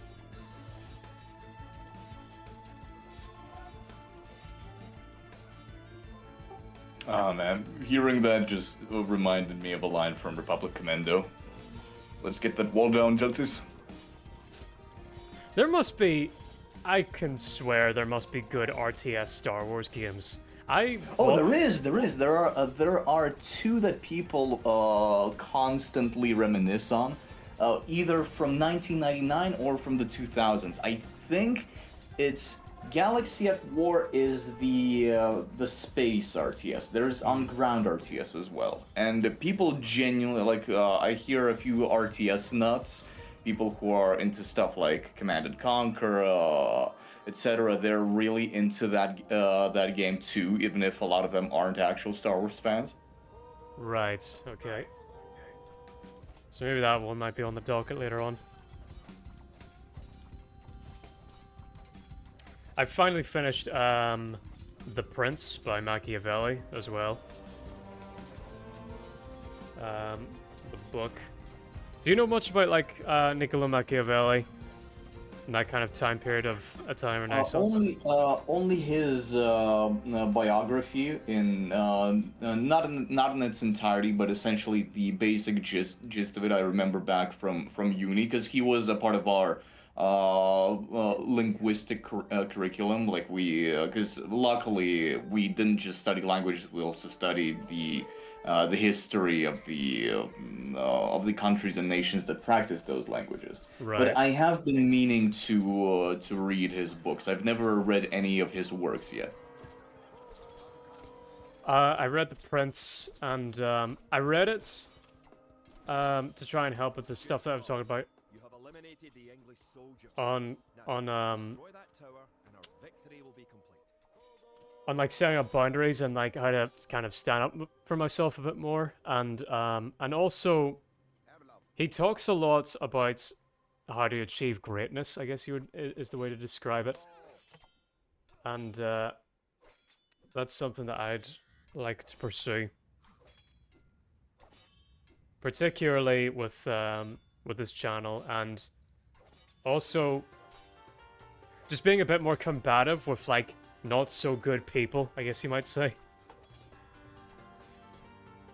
I wish there was. You've heard it here, lads. Uncle Beastie's turning into a Machiavellian supervillain. He'll be the ruler of all the Northern Ireland. I guess we actually do. There is a guy in our country whose nickname's the Northern Irish Machiavelli, although he's a dude that I don't really like that much, called Jerry Adams. Oh shit, I've heard about him. Yeah. Not a good man, I gotta say. I think I talked about him whenever I was talking about Thatcher. Yeah, I did. Yeah, you did. Back when we had the whole Maggie Thatcher and the IRA conflict convo, like a while ago. Holy shit. Yeah, when I was streaming WoW. The Battle of Stirling is sure to end in victory for the Scots. So in that case, I've heard about him from you. Advance through the ages and find and fight your enemies. You have all the basic skills you need to play a random map game. The most common type of game in Age of Empires 2. Okay, well in that case I think I'll just jump ahead and play the first mission of the Russian campaign, and then later on we'll play Harry Potter. Oh man, you really just wanna go out there collecting little people. You evil bastard. I don't know if it's Peter the Great. Return to campaigns. Back. Okay. Right, let's see. So characters that we can play as: El Cid, Joan of Arc, William Wallace, Barbossa, Sophrisa, Barry, Alaric. I know who Alaric is. Oh, Vlad Dracula. Okay, that's dude. Dracula's fucking base. That's awesome. Yeah. And Koda Khan. Koda Khan. Oh, he's Cuman. No, that's not Russian. And Attila the Hun. Oh wait, no, I've got more options. Africa. Oh shit! I got a shitload of options. Holy shit. Okay. Eastern Europe. Jean Zixa, Jadwiga, and where's Russia?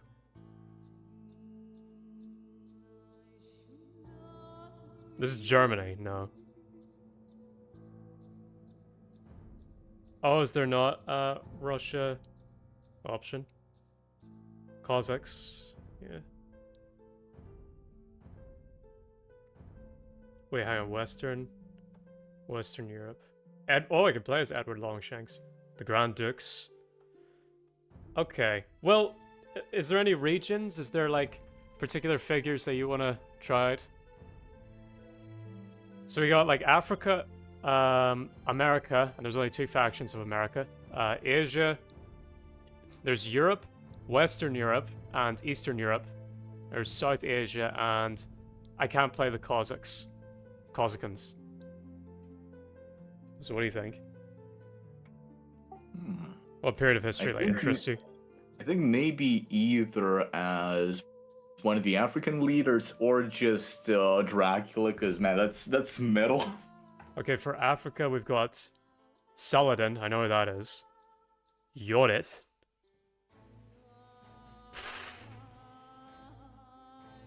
Tariq ibn Ziyad. Tariq ibn Ziyad. Ibn is Ibn essentially like the son of. It's like how Norse people got, ex dodir, ex son. So like the son of the daughter of, and Ibn means the son of. So it's Tariq, the son of Ziyad. And Francisco. That's Spain, I know that. Or no, that's Portugal, maybe. I don't know why that's included in the African campaigns. But, well, any of these strike your fancy, or do you want to go for Vlad Dracula? We could go with Saladin. Saladin, alright. Way high on the me read. Saladin. Outraged that the Holy Land is ruled by Saracens, and zealous European knights have descended upon the Middle East and carved out 4 Crusader kingdoms. A Saracen general, Saladin, rallies his troops in an attempt to drive back the invaders in response to the European villainous. Damn. Even though in this point of history, I kind of favor the Templars over Saladin. In response to the European villainous, the culture Saracens have become ruthless. But will it be enough to save their homeland? Homeland? Cap? Alright. But I'm alright playing with Saladin. An Arabian Night. Okay. Egypt. A month since I entered the Holy Land. I was in a foreign land, and I was dying. I wandered the cold desert for 4 nights before the horse. Saladin was Arab. Well, yeah, I know, but like I'm talking about the map takes place in Africa.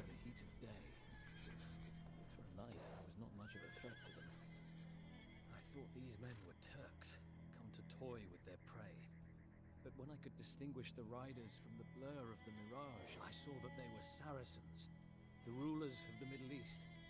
I had ridden to the Holy Land with the Crusaders from France and Normandy, so I was by all rights the Saracens' enemy. Yet they gave me water and a spindly horse, and led me back to their leader. And that was how I met Saladin. Paintings in Europe show Saladin as a demonic barbarian. He's more chivalrous than any knight I'd met before, and prefers the palaces of Damascus to slaughtering Normans in the desert. I'd not expected hospitality from Saracens. We Normans execute any armed Arab we capture. But Saladin left me free to explore his camp. Perhaps he wants an objective observer to chronicle the prodigious bloodshed ahead. Saladin's army is heading south to Egypt to reinforce Cairo. Egypt is a tempting prize for the Crusaders. It was fabulously wealthy, yet governed by an ineffectual fool. Before my capture, I was en route to join in the Crusaders' assault on Egypt. To the bitter irony, now I shall view the contest from the enemy camp. So it was that I found myself less than 100 miles from the Dead Sea, in the company of my enemies. I wonder if like Baldwin the Fourth is gonna be like a boss battle in this. Well, I suppose they can't because Saladin lost the one fight that he had with Baldwin, didn't he? I think so. But then later on, like won the war.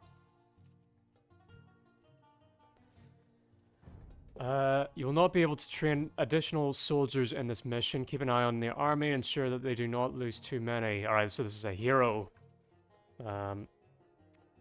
mission. Actually, if I recall correctly, they had like 2 or 3 encounters, or like at least their armies did. The first one, I think Saladin won, but then like a couple years down the line was like the one that you brought up where he lost. Well, it couldn't have been the first one because Baldwin the Fourth was only 26 whenever he died, I'm pretty sure. Yeah,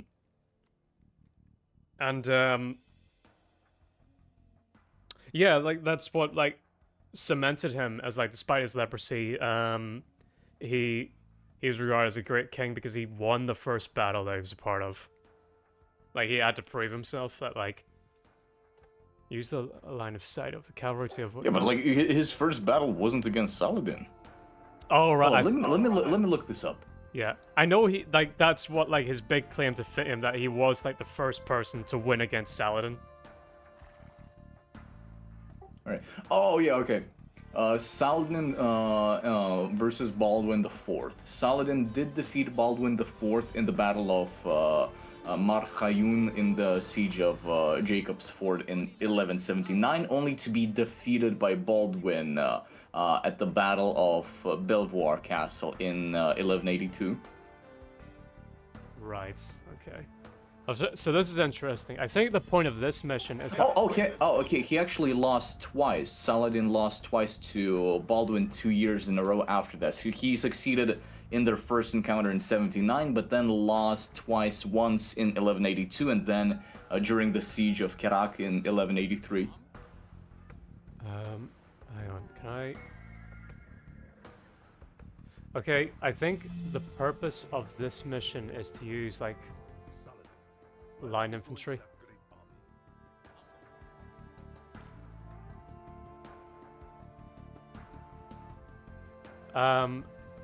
So if I can get... Right, I just want the camel riders.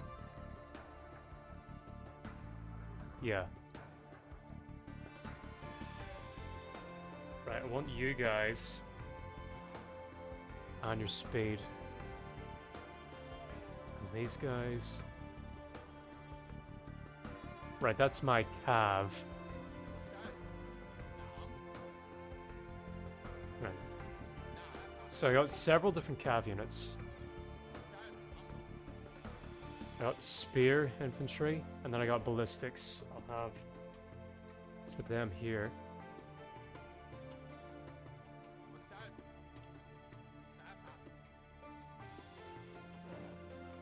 Okay. I'm gonna use you two to scout.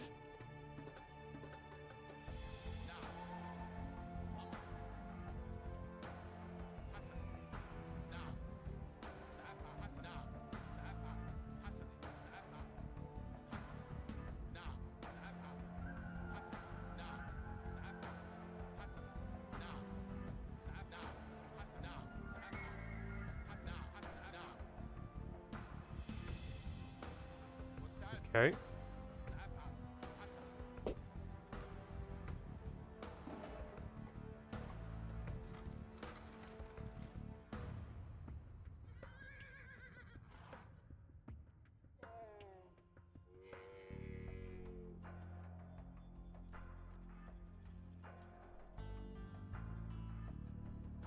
Oh, crud, I gotta go. My court documents are ready. Gotta pick them up before the office closes. Sure, no problem. Alright, so take care, have fun with Age of Empires. Yeah. And also, while I was looking through my phone, I saw that Nintendo will be charging $80 for their games on Switch for the digital, and $90 for the physical release. Fuck me. Yeah, that is just fucking ridiculous. Alright, and on that note, I'll be going. Have a wonderful rest of your day, dude. You won't be back later in the day, will you? Not sure. Like, it might take me a couple hours to come back, but like, if by later you mean within the next like 5 or 6 hours, then yeah, definitely. All right then. All right. Well, I'll keep at this and see how this goes. Copy that. Copy that. All right, take care, dude. Take care. All right. Bye. All right. Right. I'll stop trying to be fancy. I'm just being cautious and seeing like what's the best way to make the most out of this force, I guess.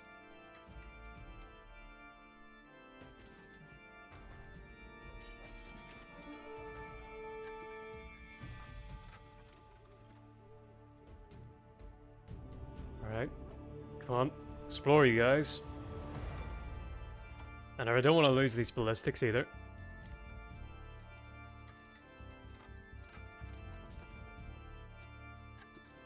point in gathering food, is there?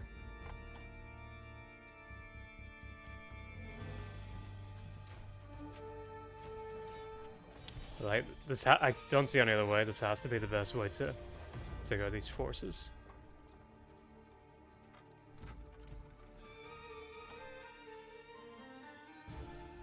How, Shantan, if you're still here, how difficult are these campaign missions?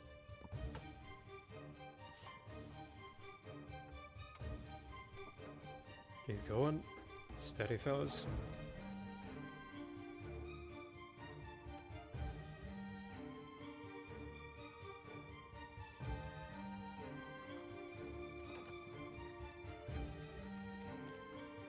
I need to refresh myself on like Crusader history. I did binge it a little bit back in the day. Okay, get them, move in.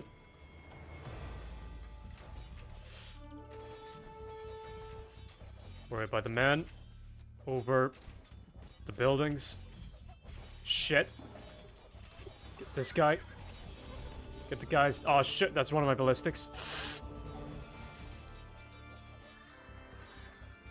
Is that both of them? Damn it all.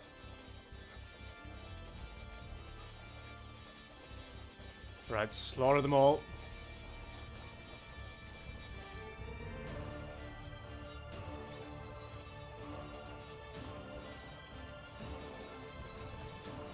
This music's great, man. Right.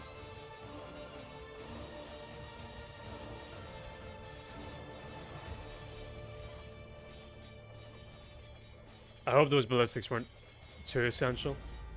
We can make do with this.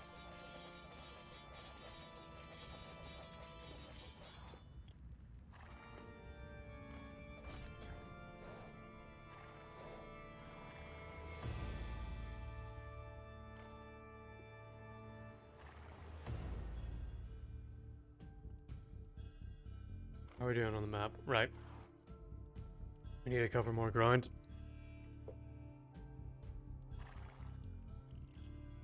And explore the desert.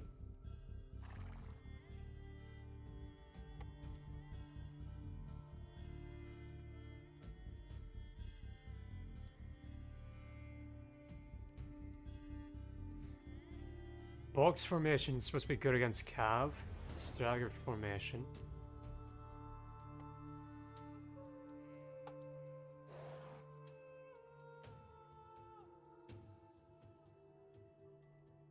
Further apart. Flank formation. That might be the best for if we're dealing with horses and maneuverability. Let's try flank formation. Real quick.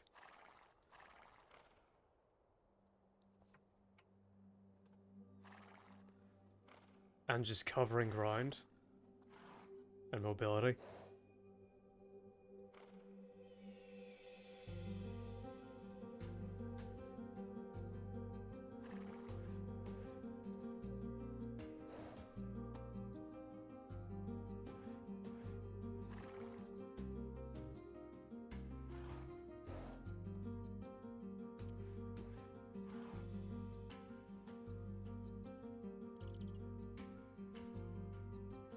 Okay.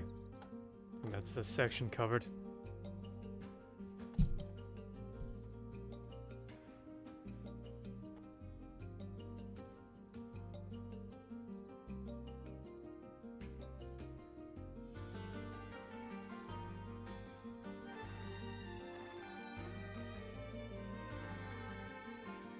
I can't get... Oh, it's the... Alright, here are the pyramids. I guess this is just like if you want to explore them. Here they are on the map. Alright, but there's nothing really important here. Head down here.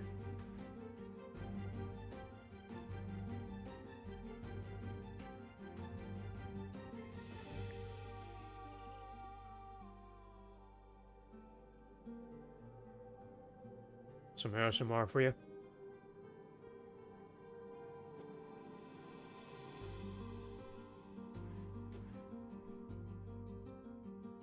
But man, I can't little detail about me. I can't stand ASMR. I just like... I think this is an attribute of being autistic, but I get what feels like electricity running up and down my arms anytime I hear any soft-spoken people or like people chewing food, babies crying, anything like moist, stuff like that. Ah.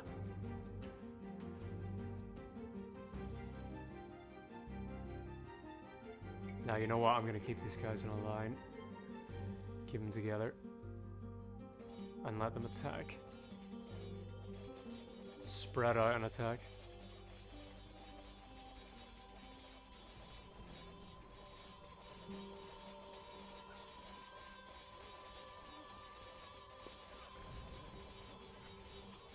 Good.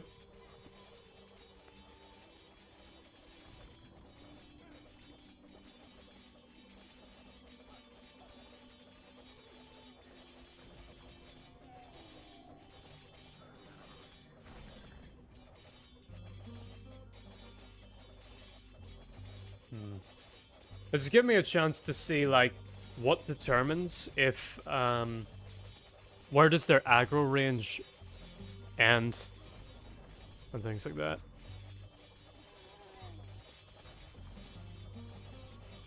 Because at a certain point they do stop.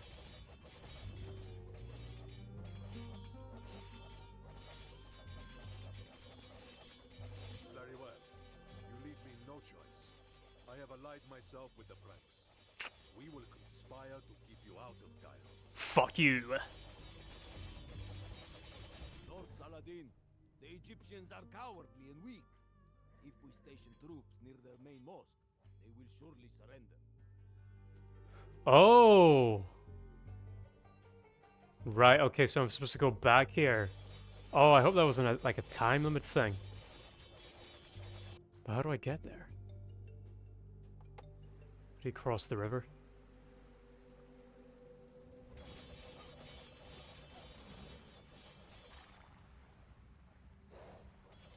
We cross the river from here, it seems.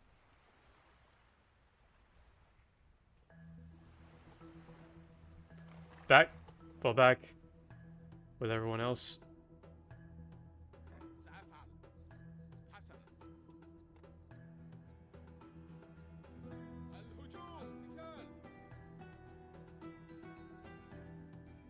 Spread out. We have captured the Frankish war vessel.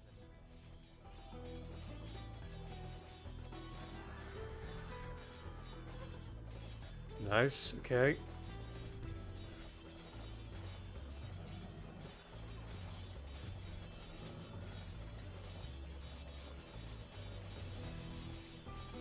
You guys kill him. While the rest fight. Oh, what a brave soldier coming out alone to face me. What a man.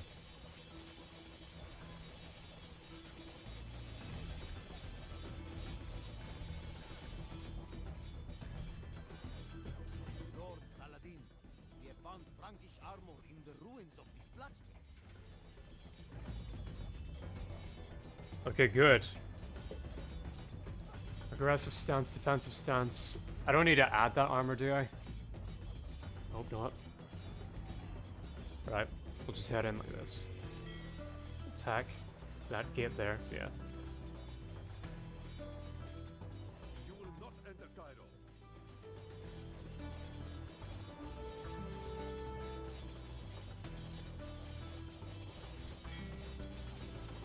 Right, yeah, forces are coming.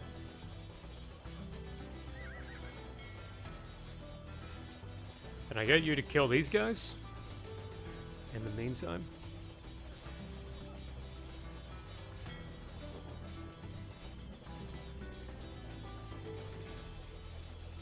I get you all over here.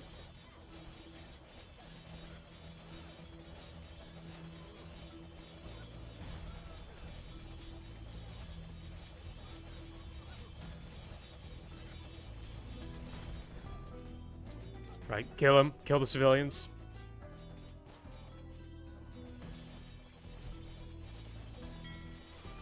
And get you up the coast. So I'm not being flanked.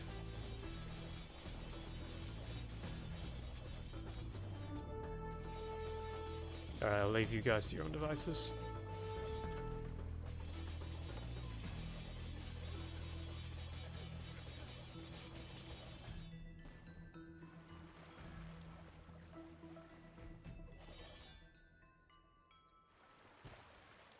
Right, yeah, take out that tower.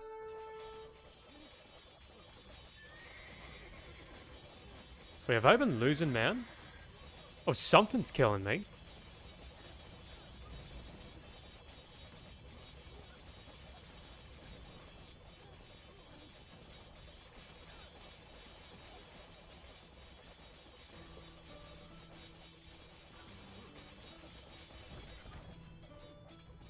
Let's see.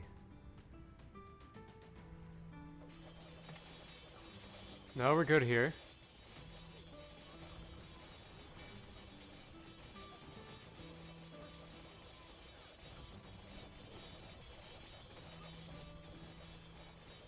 Let's just start from the bottom. Right.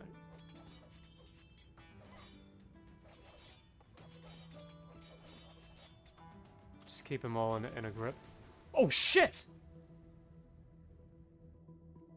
Oh, I got too close to my ship. Or my ship got too close. Fuck. That's huge.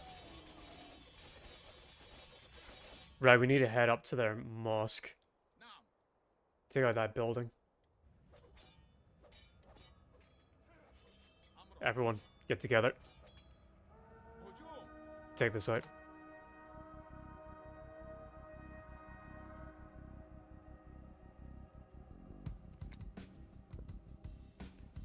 I wasted too much time focusing on these buildings.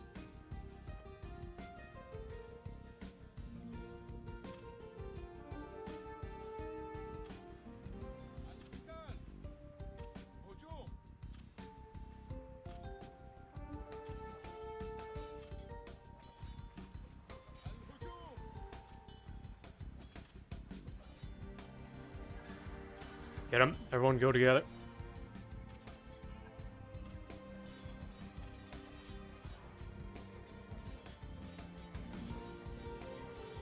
Get it?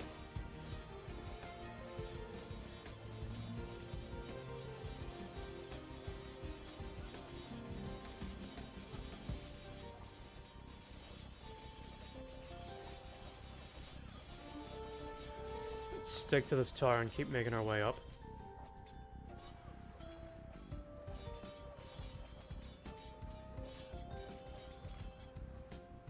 Whoops.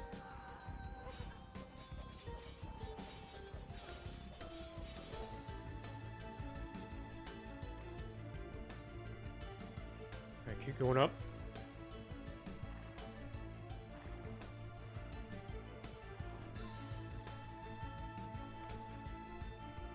Stay focused. To head to the mosque. Bring the soldiers to the mosque.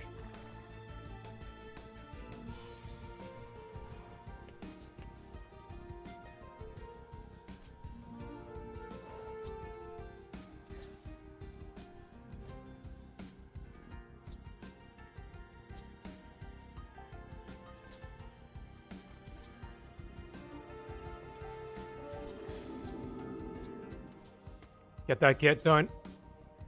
Saladin, the Franks have betrayed us. They mean to invade Cairo. We were wrong not to trust our fellow Saracens. Please, these troops are yours to command. Just defeat the treacherous Franks. Wow, you turned heel real quick.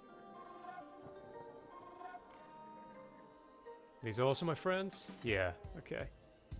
Right, get everyone together.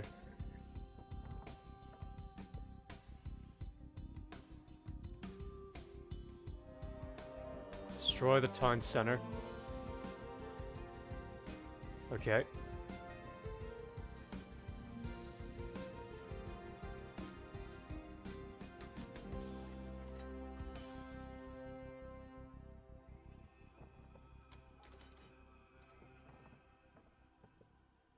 Okay, just want to line you all up. And we'll head regroup here for now.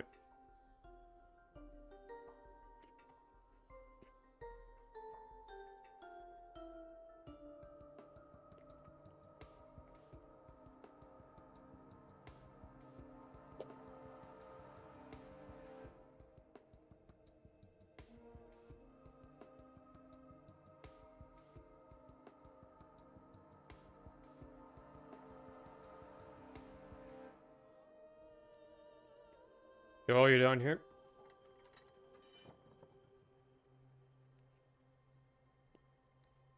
Despite how slowly you all move, I wonder if I can, if I get you like this. Alright, yeah, there we go. That picks up the pace a little bit.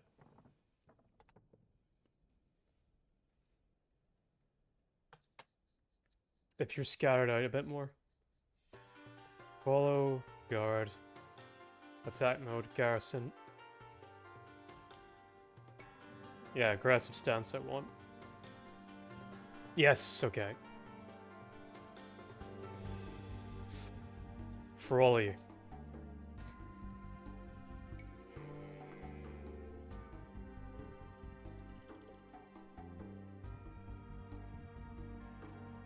Fine, just like head here. Oh no, I was supposed to... Alright, how do I move them? Just like get them...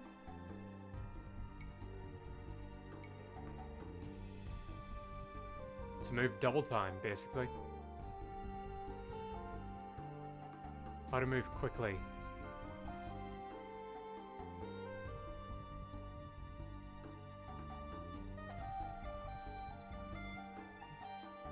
Because I think they're in a mode of only going as fast as their slowest unit. And how do I make them stop that?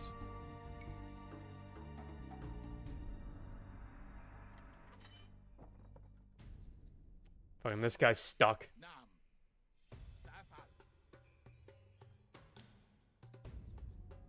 Oh, is this priest healing us or attacking us? Ally, yep.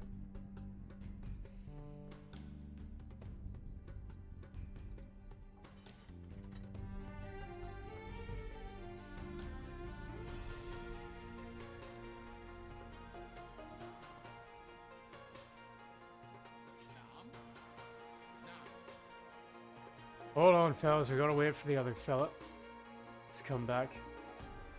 Just chill out here for a bit.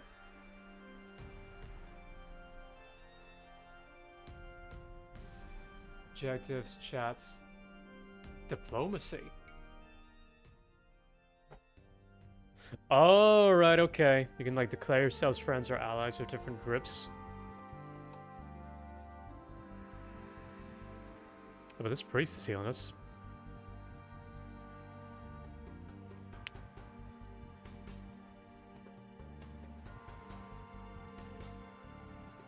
Alright, so this isn't time wasted.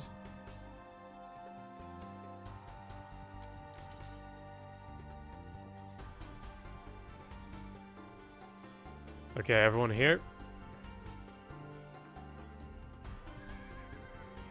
Alright, let's head down there.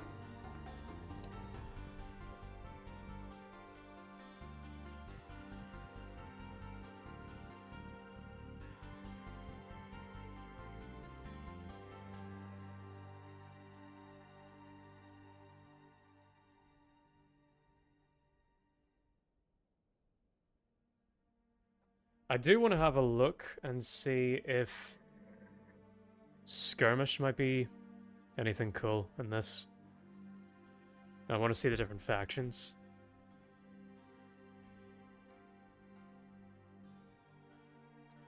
Alright, here we go. Someone to attack.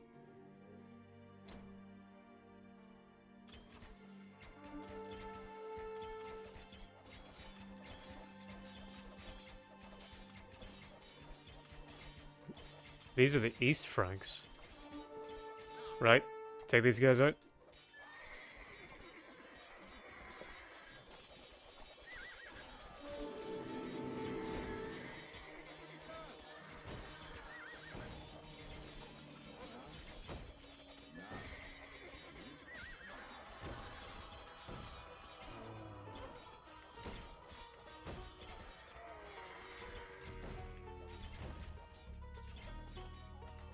Take this out.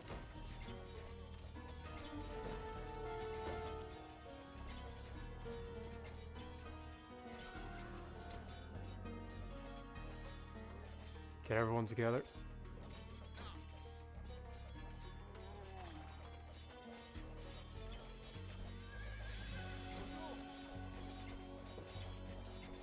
We got horse archers as well. Run this.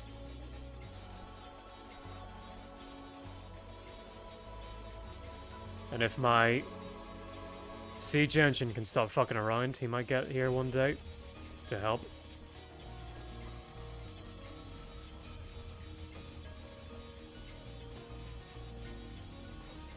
You might get one tap in. Nope, he's gotta go all the way around. Alright, fine. My lord, the Franks have been defeated. Now.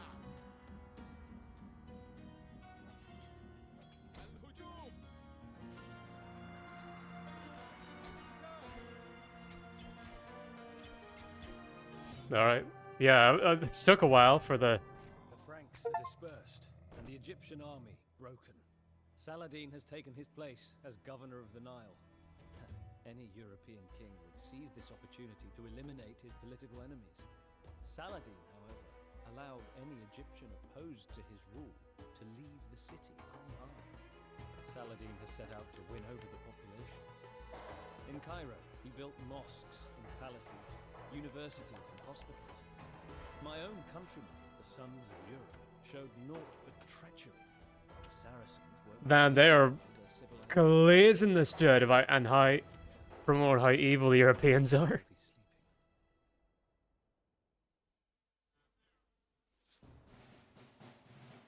Okay, return to campaigns. I do kind of want to have a gander at the, let me see. William Wallace, Joan of Arc. I'm curious about the Vlad Dracula one. Could not make camp in the damp forest glade, so I led my companions along an old path towards the base of the mountain. Actually, no, we'll come back to that. Alright, this is fun playing Age of Empires. And I think, now that I've got an understanding of how to play the game, and I can record this if ever, or I can look back at this VOD if I ever need a reminder. We'll come back to this, definitely. This will be fun. But I'll switch on over, turn on my BGM real quick.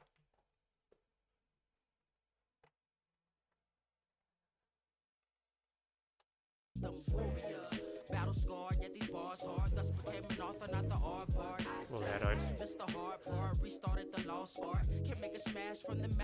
Alright, very good. By the way, so one of the big obstacles that's like makes it difficult for me to stream regularly, particularly on the weekdays, is food. So I was wondering, I've been thinking about getting a HelloFresh account because, like, I don't have a problem with cooking. I actually find cooking fun, but cooking's only fun whenever you have no other, like, responsibilities and you're not, like, in a rush to get something done. So often than not, I just eats takeouts, and that sucks because I won't be streaming and things like that. So I thought about getting a HelloFresh account and then have the ingredients that I need brought to me and ordered, and then like I'll have my first hour like yap sesh while I'm cooking and things like that, or like I'll spend that time while I'm eating making different improvements to my setup, and then I will, once I'm done eating and have my little dinner chat, then I get straight into the gaming. But yeah, so let's switch on over to Harry Potter and we'll see if I can get this on games capture.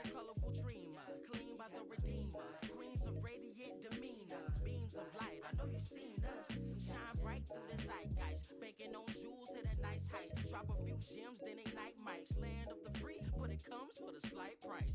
You are not nice. Rappers want to battle, not a sweat. Quiet is kept like Naruto's wife. He not a threat, young vet in the place. Masses, brains all trash. The mind is a terrible thing to waste. There we go. Okay, that's working with this, but not for Age of Empires. This is actual game capture. Okay, very good. Oops, no.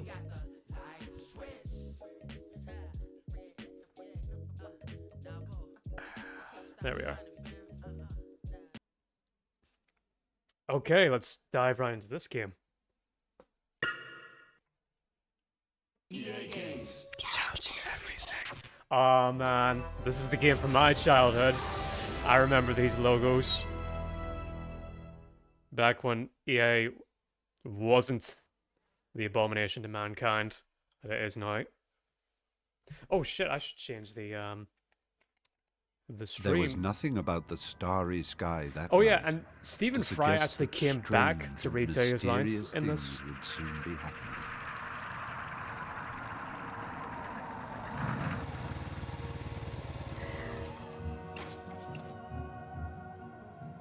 Oh, Hagrid doesn't look great in this. Hagrid, at last. And where did you get that? I'm being able to see everything so clearly Borrowed now. it, Professor Dumbledore, sir. No problems, were there? No, sir.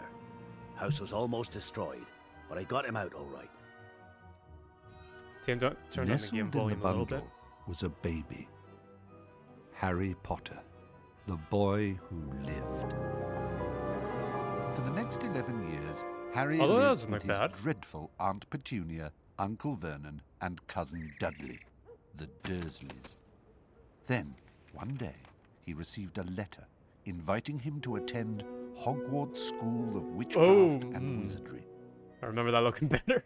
Oh, well, like, as far as human models, it's alright. It's a bit like Devil May Cry 1 era. Alright, let's see if we can't turn down volume a little bit. Subtitles on, music volume. Let's bring that by 75. 76.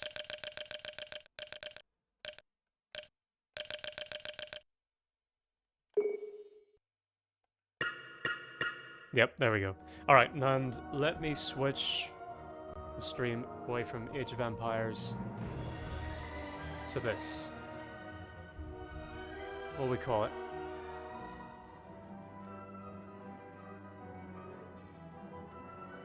Harry Potter.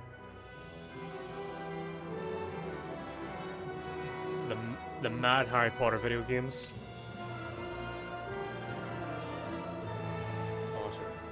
Video games.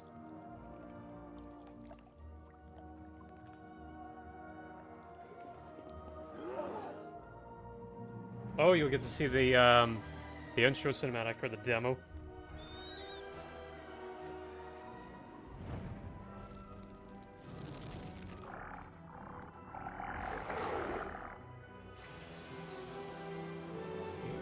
Two.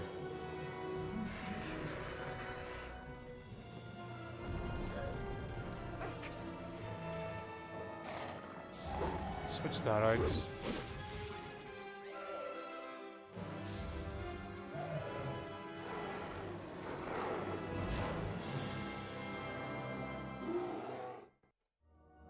Done. Okay. Good stuff.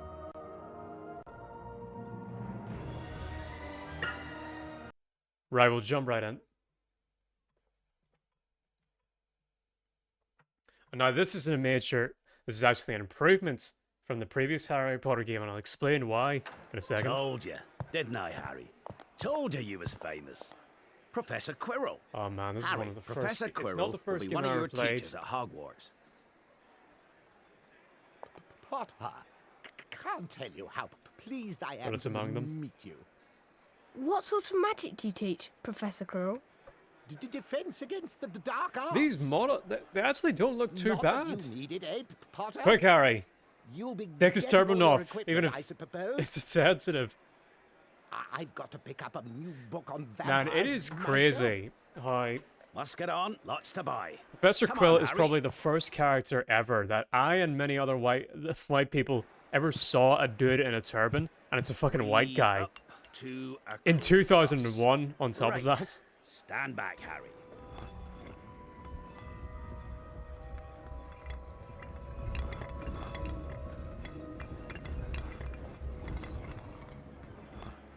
welcome. Oh. to Diagon Harry Alley. looks...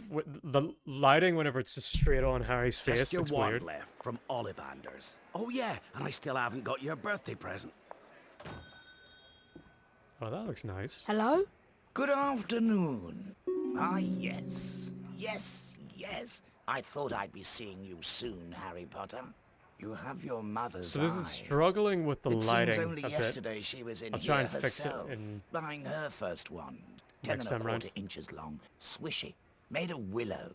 Nice wand for charm work. Your father, on the other hand, favored a mahogany wand. Well, I say your father favored it. It's really the wand that chooses the wizard, of course. Well now, Mr. Potter, let's get started, shall we? If you'll kindly follow me.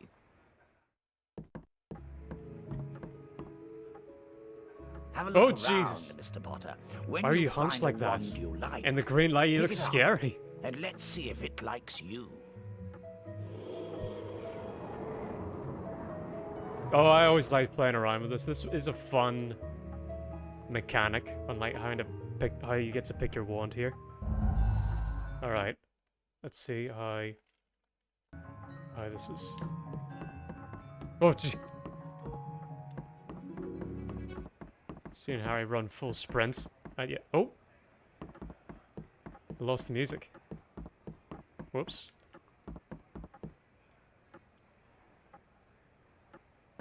Okay, R2 is first person. Yep. Ebony and unicorn hair. Can I get the music back? 8.5 inches. Springy. Stand over there, on that platform, to try your wand. So yeah, you get, it's pretty... There's a huge indication by which wand is which. Just based on a little lights that you're gonna see. There we go, music's back. My Hope this goodness. doesn't happen too much.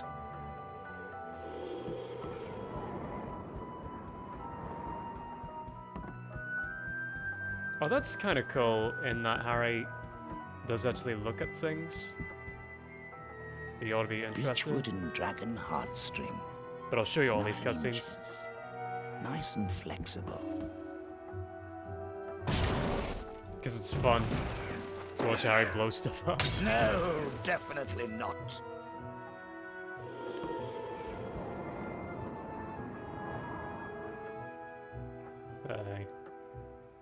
It's a cool design. The art direction in this game is pretty good. Ebony and unicorn hair. Holly and phoenix feather. 11 inches. Yeah, it's just right out of the gate. I wonder what's the right one. Could it be the one with the big glowing green light on it? That's like really obnoxious compared to the first/second game.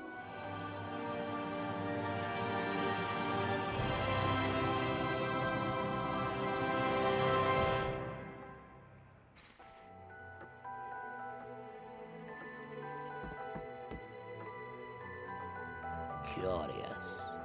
How very curious. Sorry, but what's curious? I remember every wand I've ever sold, Mr. Potter. Every single wand. It so happens that I'm the just gonna phoenix, whose tail feather is tweet in out that your knife. wand, gave another feather. Just one other. It is very curious indeed that you should be destined for this wand when its brother. Why, its brother gave you that scar. Yes. Curious indeed how these things happen. The wand chooses the wizard, remember? I think we must expect great things from you, Mr. Potter. After all, he who must not be named did great things. Terrible, yes, but great. I actually really like this voice acting delivery. Please retrieve the spell book that lies beyond. It will prove most valuable in all that lies ahead.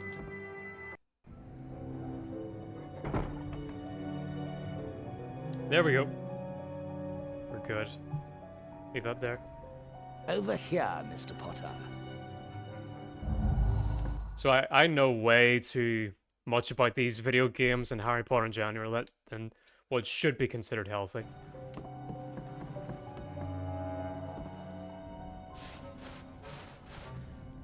Oh! I forgot about this! Harry announces every single bean he eats in this. And that, like, that concludes... He's not picking these beans up to, like, sell them, because these are the currency in these games. He's actually eating these. Flavor. But yeah, he announces every single one. I forgot about that. Bogey. Yuck. Booger. So yeah, get used to this. Bogey. Oh, revolting. Vomit flavor. And this voice actor, he's not that great. Sardine flavor. Shit. Alright. Don't knock me out again. Wait for it to pass. So what I was saying earlier about this being the second/first game, they actually made the second game first, the Chamber of Secrets one. Because to fall in line with the movie, because for whatever reason they just didn't make a game tie-in for the first movie while it came out back in 2001. So they made this, or they made the second game, and then we're like, well, there's gotta be like a game for the first eventually at some point, so we'll just go back and make it. And they like cracked out a sequel/prequel of the second game, this game, in like a few months, just to like make sure that like, okay, every movie has a game tie-in now.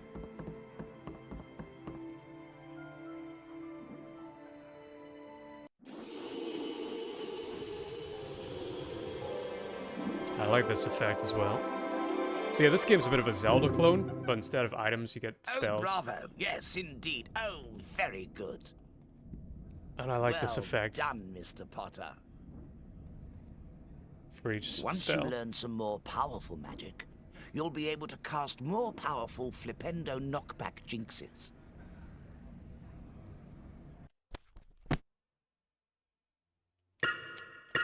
There we go. Whoa, nope. There we are. If you'd kindly follow me.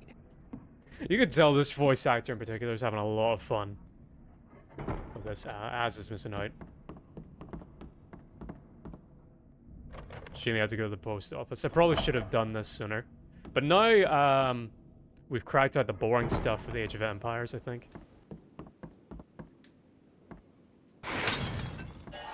Ugh. Tripe. Never had tripe before. Yuck. Grass flavor. I've had grass, though. Peppermint. There we are. Ugh. Liver. So if I remember right... Yeah, like, here's something kind of eerie. Just like there are these sections in the game of just like dead silence with no music. Like this. That you're just kind of left alone with the environments. But I kind of dig it though.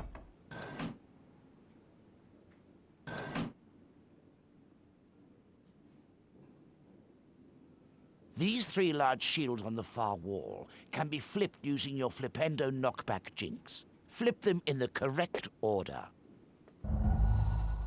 For those of you who don't know, every Harry Potter game... Sometimes the answer to the question isn't right in front of you. How do I... Hang on. Get Harry. Devil May Cry, this is not. So I can get the right lock on. Admittingly, this is really the only time whenever you need to cycle through different lock-ons. Before continuing, it may be wise to collect the Folio Bruti. So yeah, on every console that these Harry Potter games were sold on, each one's kind of unique in its own way. And had, like, there are different teams attached to. Like I know there was a different group of developers just working on the PC version of the Harry Potter games, the console version of Harry Potter games, and each of the consoles were kind of unique in their own rights. Like I think the GameCube version had like way more loading screens because that was just an aspect of the GameCube hardware, but it had other things such as like much better lighting on the GameCube version, and then the handheld versions, which were like completely different from these. So there's way more Harry Potter games than you think that there are.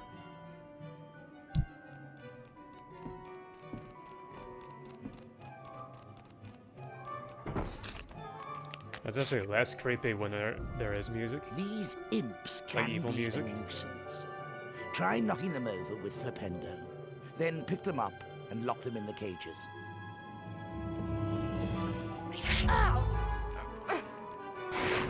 Just like, I will not sell you a wand until you solve my challenge, little boy.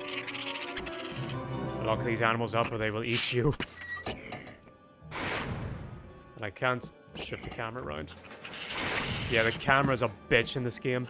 I remember that. Because there's no... It's not like Spyro, where you can just like lock in, for fuck's sake, lock into what's in front of you. Oh, there we go. Or if there is, I think it's the first person button. If you'd kindly follow me. But I think there's a secret up there. Yeah, if I get up on these cages. That's a weird camera angle. Aha! There we are.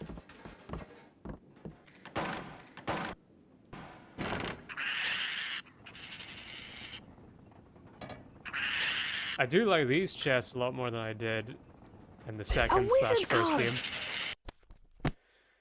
Now, if I remember... Yeah, collecting these cards... Alberta Tootil. Oh, these are all voiced. 1391 to 1483. Winner of the All England Wizarding Duelling Competition of 1430. Famously overcame the favourite, Samson Wiblin, with a blasting curse. Yeah, so collecting these cards will get you more health, and they're kind of necessary because they will... The final, like, level of this game is actually quite hard compared to the rest of the franchise, which is relatively easy. But I didn't know that these were all voiced. And this is all, like, pretty niche Harry Potter lore that you get from these wizard cards. Oops. Back.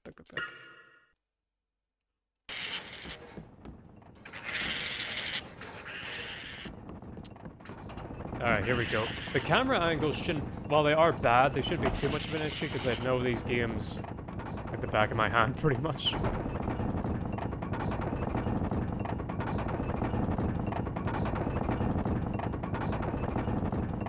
Oh, those are weird. To learn how to cast a spell while moving, you need to target the shield on this device and continue to cast Flipendo at it until the central section locks into place. There's a weird, like, situation involving one of these, like, later on. Try and keep up, Mr. Potter. You must keep the shield targeted. This fucking cameraman.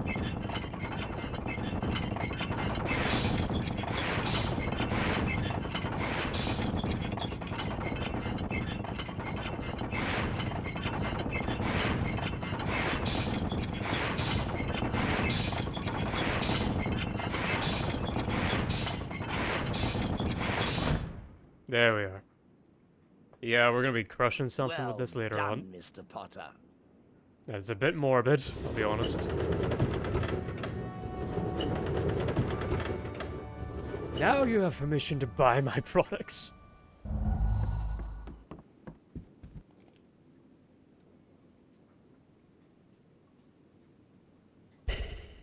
I'll just eat a book with my wand. Contained in this book, you'll be able to cast more powerful spells. Here's a helpful hint from the book, just for you. Build up the power on your wand, but be careful. Don't overpower your spells, or you could end up in a spot of trouble.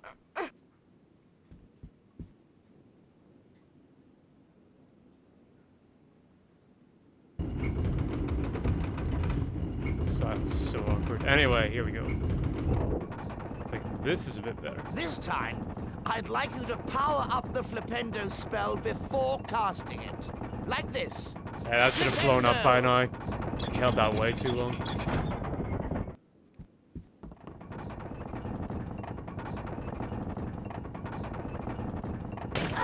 Damn it. Flipendo! Flipendo!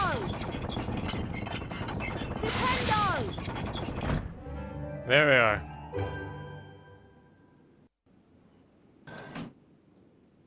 Well done, Mr. Potter.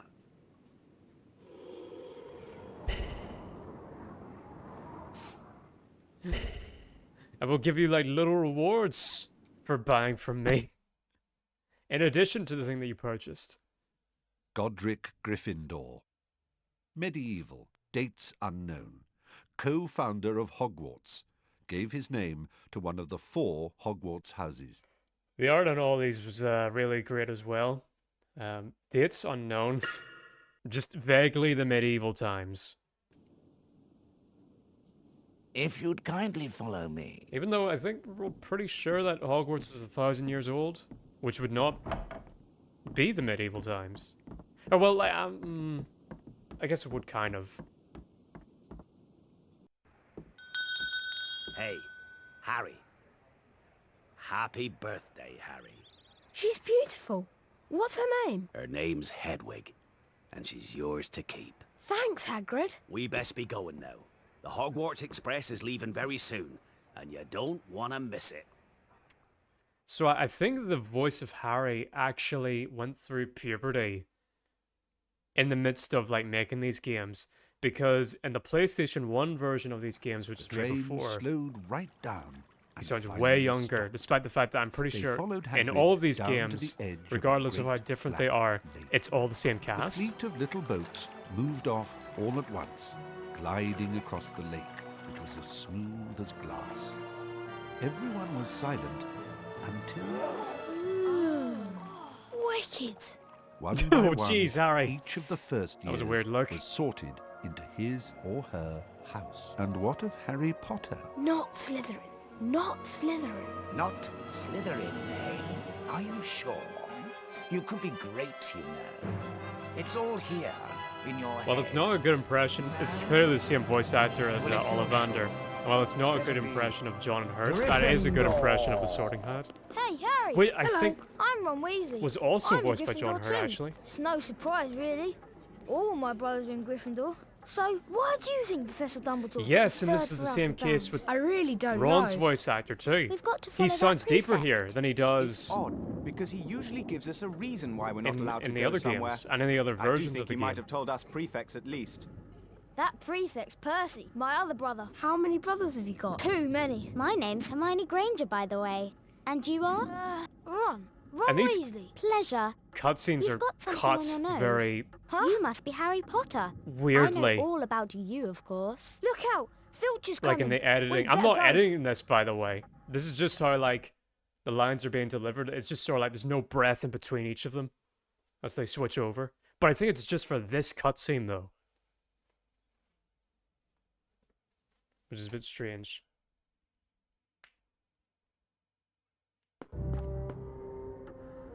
Gryffindors, follow me, please. Keep up. This is really great lighting Come and on, atmosphere Harry. in this We'd better part, follow Percy up to the Gryffindor common room. which is Keep up, sad please, and follow because you don't me. get to Quickly now, explore come this on. area at night much. Like, look at this. This is great looking. Although I don't know why this camera angle is. Whoa! What is?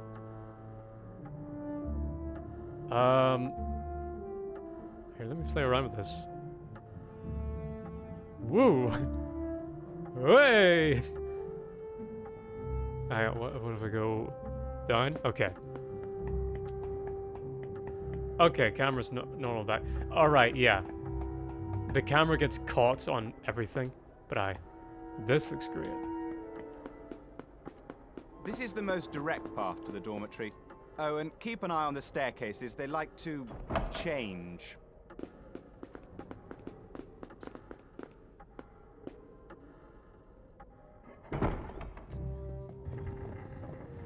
no.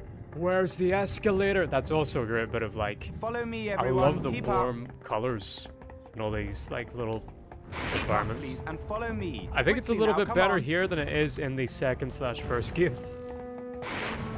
By the way, me saying second/first over and over again is a reference to a YouTuber I used to watch called Red Guy, who did these Peeves, a poltergeist. reviews for these games back in the day. He's about my age. He stopped making videos long ago, but from what I hear, he's doing pretty well. Firsties. What fun. Go away, Peeves, or the Baron will hear about this. I mean it. Oh, he was straight frozen there for a bit. You want to watch out for What's- Peeves. The bloody Baron's the only one who can control him. He won't even listen to us prefects. Very mechanical head turn there, Percy. That drawing, that's just straight up Dude Maleficent, and that's Willem Dafoe as Vincent van Gogh. Keep up, please, and follow me. Quickly now, come on. Oh, we're taking it, dude. Harry.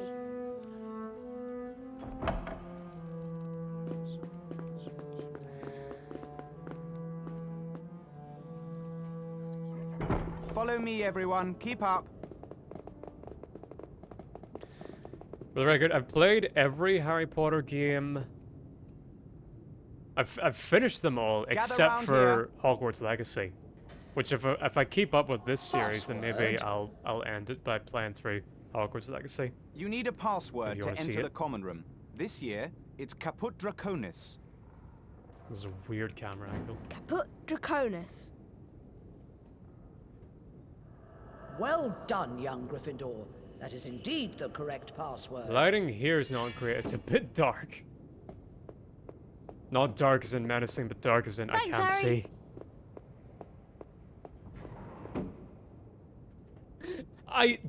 Alright, dickheads. They just said thanks to me for opening the door, and then slammed the door in my face, so I gotta open it again. Dick.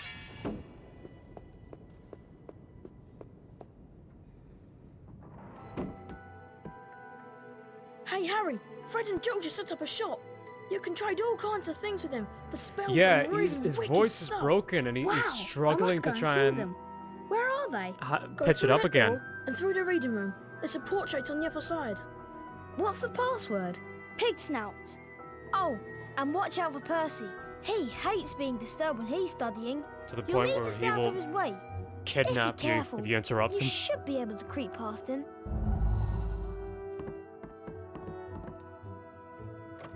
It scared the shit out of me whenever I was younger.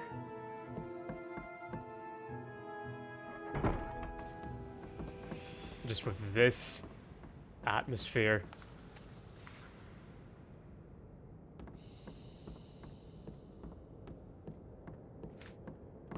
What am I listening to right now? Anyway. This Come horror here. game soundtrack. Jiggerzo. Hey!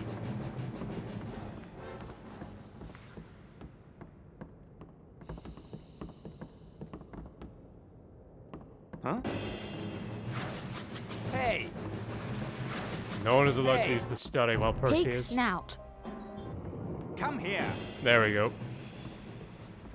You're supposed to be a bit more subtle than that, but Hello, Harry. just go for We were it. wondering when you'd turn up. Welcome to our shop. Feel free to browse our extensive range of wizard wheezes and magical merchandise. Everything priced at reasonable rates in the only currency universally accepted throughout Hogwarts, Bertie Bott's every flavor beans. No And money. as a special bonus, Just for just beans. 10 beans, you can have a dip into this chest and receive a special prize. Wow, I've got to try this. It sounds like fun, yes. But then, you haven't put your hand in yet. Have a good look around, Harry. And if you want to buy anything, just ask. I think there. So like again, like I said, this was the second game that got made. So there's actually new mechanics in this one. Like this lucky dip chest is new, Dung bombs. and I think it's never worth it than just buying these items. But anyway, like the first thing that you really need to Pumpkin do. pasty. Yeah, it's not worth it. first thing that you need to do is to like buy, top of the priority list is to buy like a bigger bag for your beans. And then fill it up so that once you like reach the max limit of your bean bag, then Harry How will... much is this Bertie Bott's Yeah, here we go, bean that's what I'm carrying looking for. bag? It'll cost 50 beans. Right, I should save my beans and then buy that immediately. I might 100% this, we'll see. Because this is not a long game. A wizard card!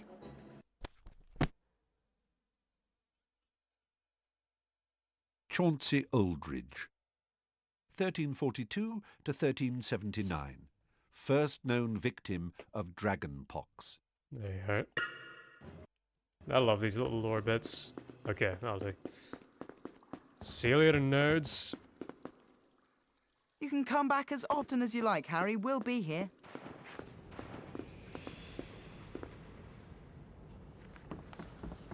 Later, Percy. Come here. No, Now if you get don't out, want me to you'll be disturbing disturb my you, studies. I'm trying to leave, dickhead. And I think... Does he put you back? He wants you to leave, but won't put you back to the exit. So you have to come back through. But anyway. This is another example of... This is why Metal Gear Solid gave you a map for stealth sections like this, because you can't see where the prefix are with this camera angle.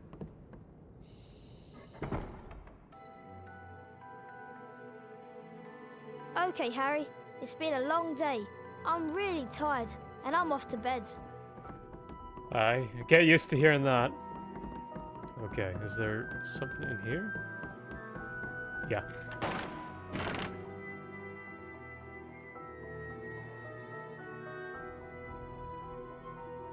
Pick this up. A wizard card! What do we got? Adalbert Waffling, 1899 to 1981, famous magical theoretician. Theoretician, right. Let me just double check the sign real quick.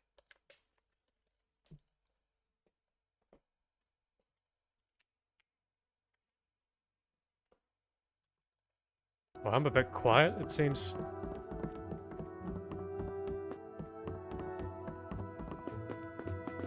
At the bed. Oh, this is great lighting as well.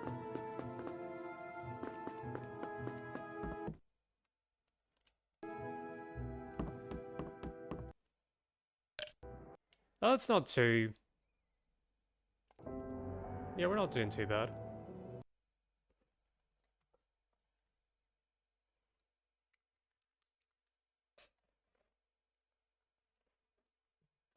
This is an improvement from the last game. We actually get to see the loading bar, and the loading screens are way faster.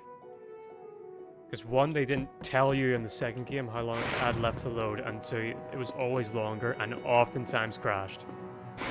Or just load forever. If your disc was too scratched. Do you know what class we've got first? It's potions, Harry. Ron can show you the way. Have you seen this notice board? I'm sure if you can find some of these missing things, you'll be rewarded. Yeah, these are like the major side quests of the game. A lost copy of Magical Theory by Albert Waffling. Could be anywhere in the grounds. If found, please return to the notice board. Alright. Hello, Ron. It's potions first, isn't it? Yeah, I think it's down in one of the dungeons. Follow me, Harry. They kind of skipped the part of Harry, Ron, Hermione not being friends at the start. Or Hermione not being friends with Harry and Ron at the start. Peppermint. Let's get going. And I think there is a wizard card in two places here. Let's just explore these bits. Get it out of the way. Nope. Again, just like these dead quiet locations. And these back alley parts of Hogwarts. Yeah, here we go.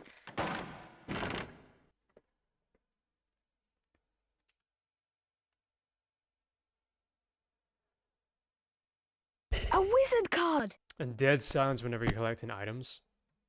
So there's long stretches like this. Paracelsus. 1493 to 1541. Renowned physician, alchemist, and surgeon. Cheers, Stephen Fry.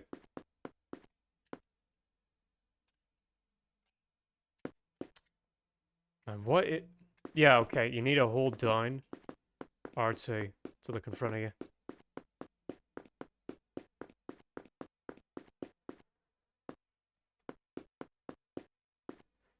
Yeah, this whole area is just to, like, freak you out, I guess. Even though it actually skips a loading sequence, I think. Yeah.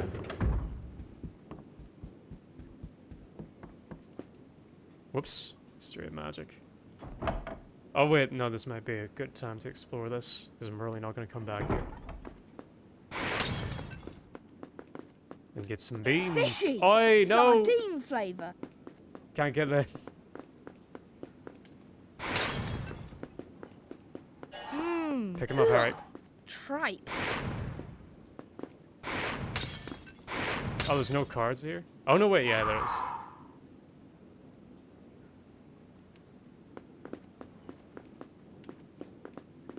Yeah, just these fucking eerie corners of the castle with no sound. Or there's a little bit of, like, I think that's ambience of, like, footsteps. A wizard card! Just, the game feels naked without the music. Montague Knightley. 1506 to 1588. Wizard chess champion. Alright.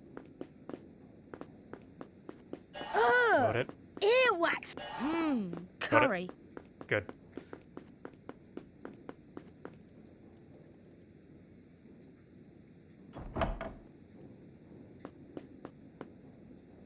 I wonder if there are any mods for these games out there.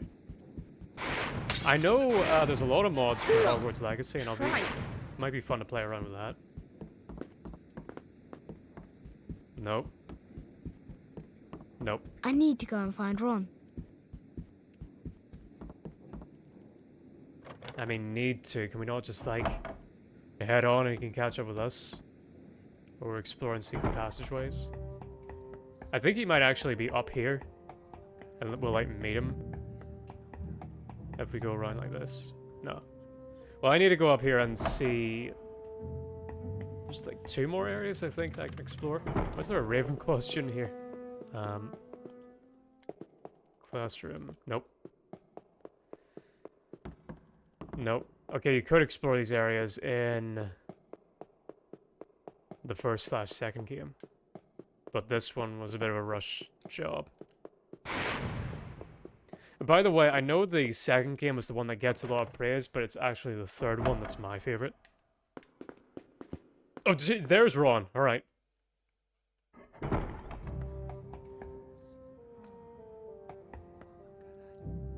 Oh yeah, when you're walking down here, sometimes like Harry just straight up doesn't have footsteps. This was a glitch even in the original. This is an emulation. This is in the base game as well. Excuse me, this is a glitch from the legitimate copy of this game that I am playing right now.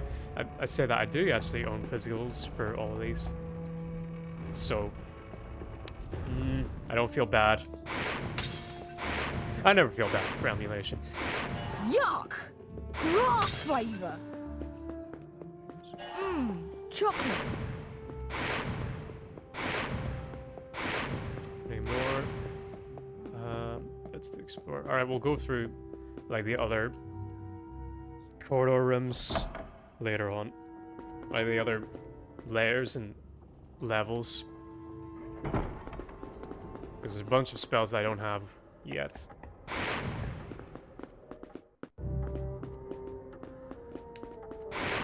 While this game struggles to decide what music to play.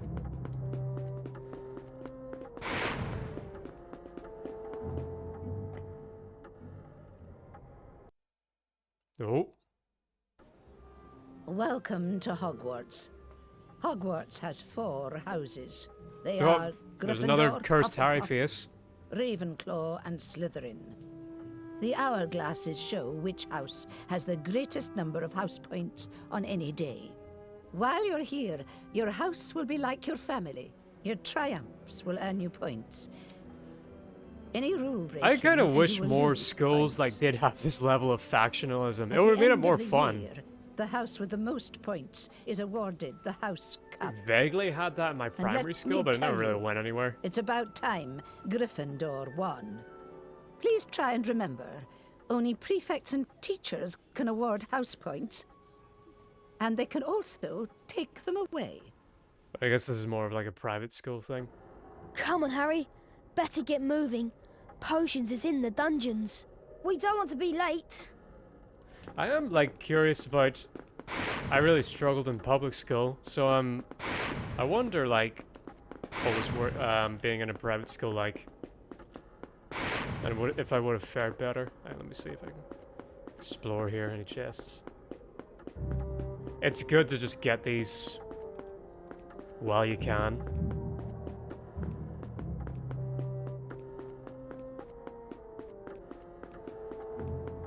So I won't have like one long boring well, maybe that would be better. Having one long section. Where like, I explore and get everything. Okay, no. All these places are just set dressing, which is fine. Makes it more alive. That way, no. Okay, Filch's office is here. The kitchens are here. Even though that's not how where they are in the books. But here, if I wanted Hogwarts autism, I'll just get that whenever I play Hogwarts Legacy. Potions with the Slytherins. Snape's head of the Slytherin house. They say he always favours them. We'll be able to see if it's true. Yeah, his voice is higher here too. It's true then. Harry Potter's come to Hogwarts. This is Crabbe, and this is Goyle. And my name is Malfoy. Draco Malfoy. You look like Think Ben my name's funny, Drowned. do you? No need to ask yours. That wasn't a laugh, that Red was hair obviously a and cough. a hand-me-down robe. You must be a Weasley. You'll soon find out that some wizarding families are better than others, Potter. They couldn't get that kid to You don't laugh. want to go making friends with the wrong sort. I can help you there. I think I can tell who the wrong sort are for myself, thanks. Buzz off, Potter. Buzz off. And Harry's voice actor like slurs every word he's given. It's like nothing but phlegm in the back of his throat. You are here to learn the subtle science and exact art of potion making. As there is little foolish wand-waving here, This might be the many of you will closest hardly believe this is adaptation to what Snape is actually like in the Expect you will books really understand out the there. beauty of this softly simmering Because Alan Rickman like plays him shimmering twice fumes, as the is like delicate twice the power age of liquids what that Snape creep should be. through human veins, bewitching the mind, ensnaring the senses. I can teach you how to bottle fame, brew glory, even stopper death. If you aren't as big a bunch of dunderheads as I usually have to teach. Dunderheads. Today, you will learn how to mix a Wiggenweld healing potion. And we will I repeat want this you all every to collect year for the next following 3 years. Ingredients: asphodel, dittany, Wiggentree bark. Failure will be severely punished. The groundskeeper, Hagrid, may be able to help you with the first ingredient. Make sure you have these ingredients for your next potions lesson. It's Defense Against the Dark Arts with Professor Quirrell next. Class dismissed.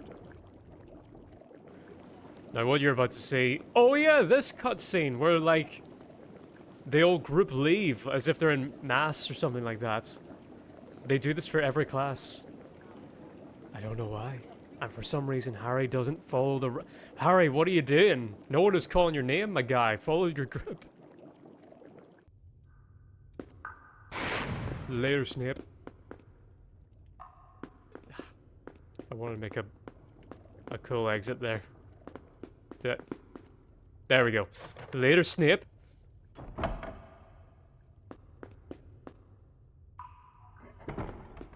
We need to collect all those ingredients in time for the next potions lesson. We've got Defense Against the Dark Arts on the 3rd floor now. Alright. Off we short.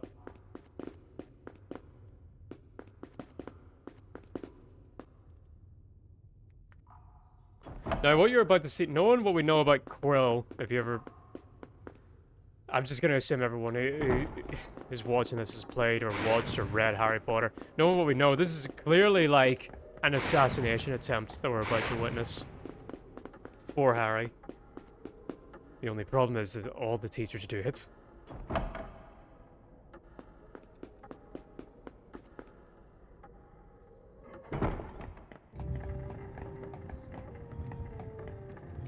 Yep, let me up. I still to this day have never figured out how you get there. Across from there.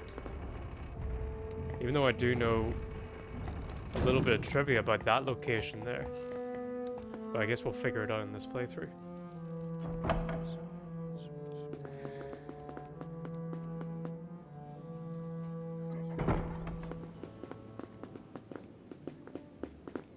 And let me explore this little area. Yes.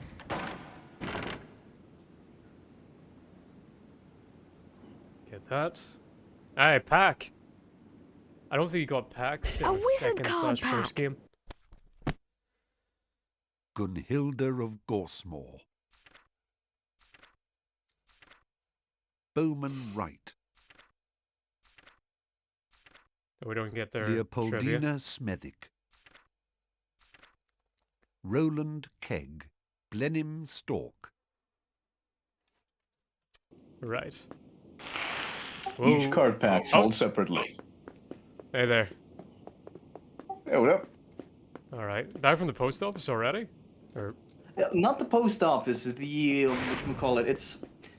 I don't know what's the correct term for this. It's like, you know how you get your driver's license at a DMV? This is sort of like an office, but like... for general documents and shit. So you go to them, you file documents to receive them either from court or from like the city council and whatnot, and you get them at that office. That office is literally right across the street. It's just the lines are usually long. Surprisingly, not as long as I expected. Yeah, not you as came long back as they quick. usually take. Yeah, you I came guess today must be my lucky day because both the post office line was way shorter and this one didn't take as long. Nice. Mmm, Can I use coconut. this yet? No. No. So I while you were gone, I've like been giving away little bits of trivia about this game. There is something that I wanted to show you. Have you ever played Knights of the Old Republic?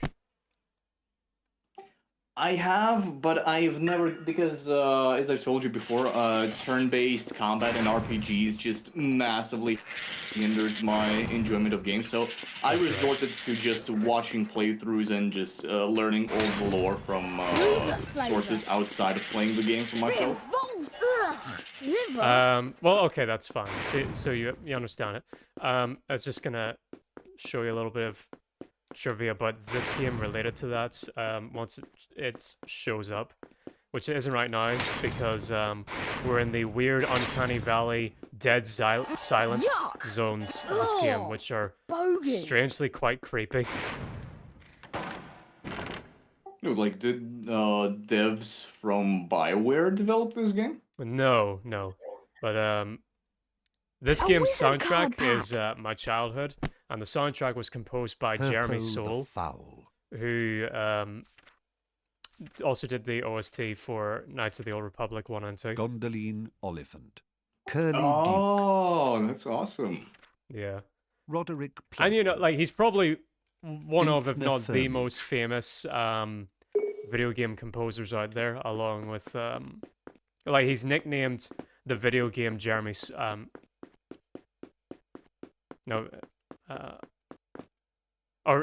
nicknamed the video game John Williams for a reason.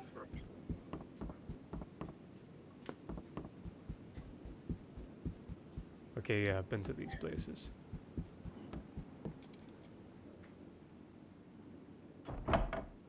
Unfortunately, you're not hearing it right now. I think, like, this game and, trying to think.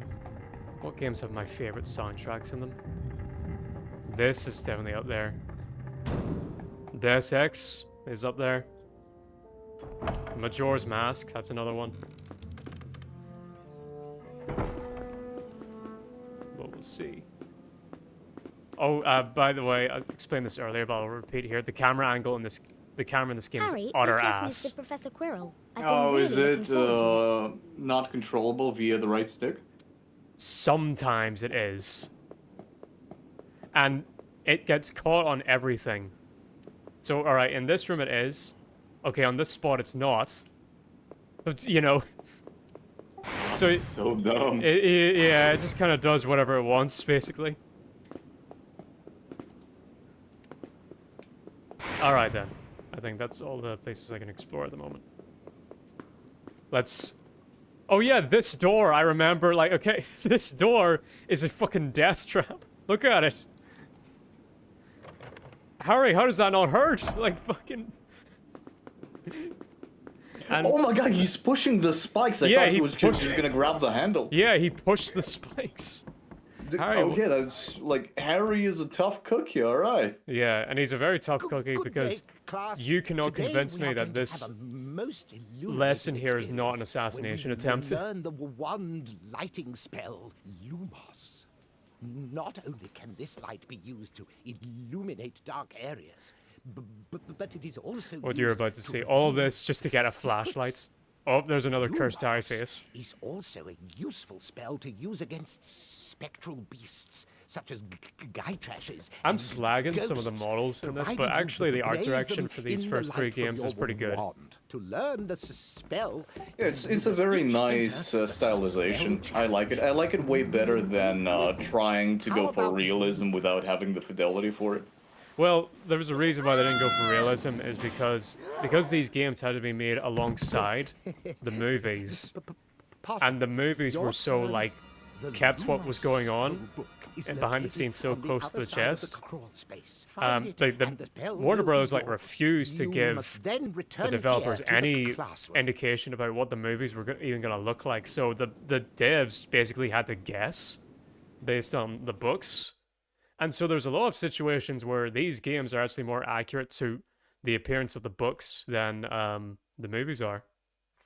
Ah, I see, I see. Up until the fourth game, in which case they started to look more like the movies, and every game after the third is pretty ugly, I'm gonna be honest. Plus, this cartoony stylization also gives the game a very timeless look.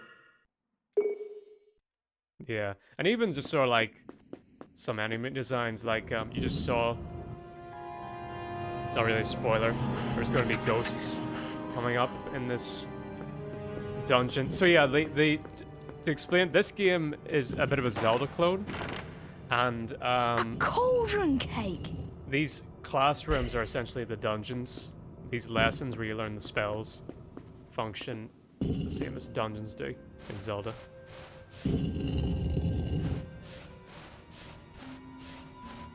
And the enemy design is pretty great. Like you saw a drawing, which I assume that's like concept art of the ghosts in this, and it's a pretty great design. A pumpkin pasty. Right. Okay. Alright, I didn't know this. Okay, so over there, on that curtain... Oh yeah, I forgot about that. This game has, like, a little bit of strange slapstick. Man, this guy just watched 4 of his best mates die behind him. And now I'm about to throw him in a cage. Oh my god, I thought you were about to throw him off of the bridge. Yeah, I will do that later. In the game. With others of his kind. So yeah, I guess... That's a challenge shield, Mr. Potter. You need to collect them all for the highest grade. Professor Quill, how are you talking to me right now? I'm just beamed into my brain. Alright, so that curtain over there... I guess we can come back to these levels. I didn't know you could do that, because we need a spell for later on. Oh yeah, and Oh no! a victim of the bad camera is like Zelda. There's an auto jump whenever you run off of an edge. Oh no, that is bullshit. I hate when games do that. So most of the deaths in this game come from Harry leaping, having a death wish, and leaping to his doom. So alright, let me line him up properly. Sing with me, sing to the... Okay, let me line him up. Oh, there is a way to sometimes, like, have the camera face in front of you, like in Spyro or in Kingdom Hearts. But, like, look, it's it's left bumper, but look how long I need to hold down left bumper for it to happen. Look. Oh, that is ridiculous. 1, 2, 3. What's the point of the quick turn then? Harry. I need to, like, it's almost like tank controls. I need to line them up. There we go.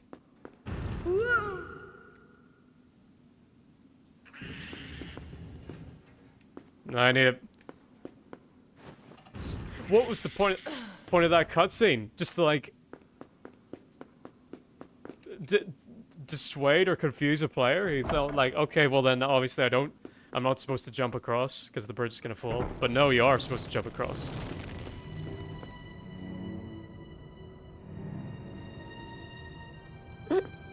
Nah, it's supposed to entice you, like, look at these punk-ass goblins, they died, be better than them. Yeah. Yeah. That's so, like... I like how... Harry's stone face in these makes it all the more funny. Like, he just goes into this, like, death trap room with, like, the only source of lights being this beam of God in the middle of the ceiling, and he's like, ah, shit, alright. What do they want me to do now? And the fact that he's moving a giant fucking stone block that probably weighs, I don't know, like 100 kilos. And he's a kid. Built different, man. Oh yeah, you're gonna see Harry do some wild stuff in these dungeons. Good old young Harry. Okay. I need to go down there in order to get... to put the imps in the cages and then get those bonus stuffs, because I'm loosely trying to go for 100% on this, because this is not a long game. Right, if I can... Oh my days, So Harry. You're putting those imps in cages. Oh my god, you are just collecting little people. It's all been leading to this. It all you comes can't back. play as Peter, so you were doing this. Well, I mean, this is the universe where, like, house elves are slaves, and they like being slaves. Okay, can I rant about that for a little bit? Yeah, go ahead. So, lately, I've been noticed, like... And I really hate this, because I know people are only, like, complaining about this now because it's trendy to hate J.K. Rowling. Like, no one cared about this back in the day. Or people even making the argument of just like, well, Harry Potter was made in a different time. It's people complaining about, like... Pumpkin pasty! Oh, house elves are slaves, and they like being slaves in the Harry Potter universe. Does that mean that J.K. Rowling is, like, pro-slavery? And I hear stuff like that, I'm like, fucking grow up, man. Like, no, obviously not. Like, that's ridiculous to claim that. And also, like, I take arguments like that in the same way that I do whenever people complain about, oh, Beauty and the Beast is... Disney's Beauty and the Beast, like, promotes Stockholm Syndrome, or, Baby It's Cold Outside is a song about, like, rape culture, whatever, and I'm like, I think you're taking this, like, a bit too seriously, you know? Like, do you get what I'm saying? Like, it's arguing in bad faith is what I'm getting at. Well, in a way, though, I did always kind of find house elves weird, especially because, I don't know, I just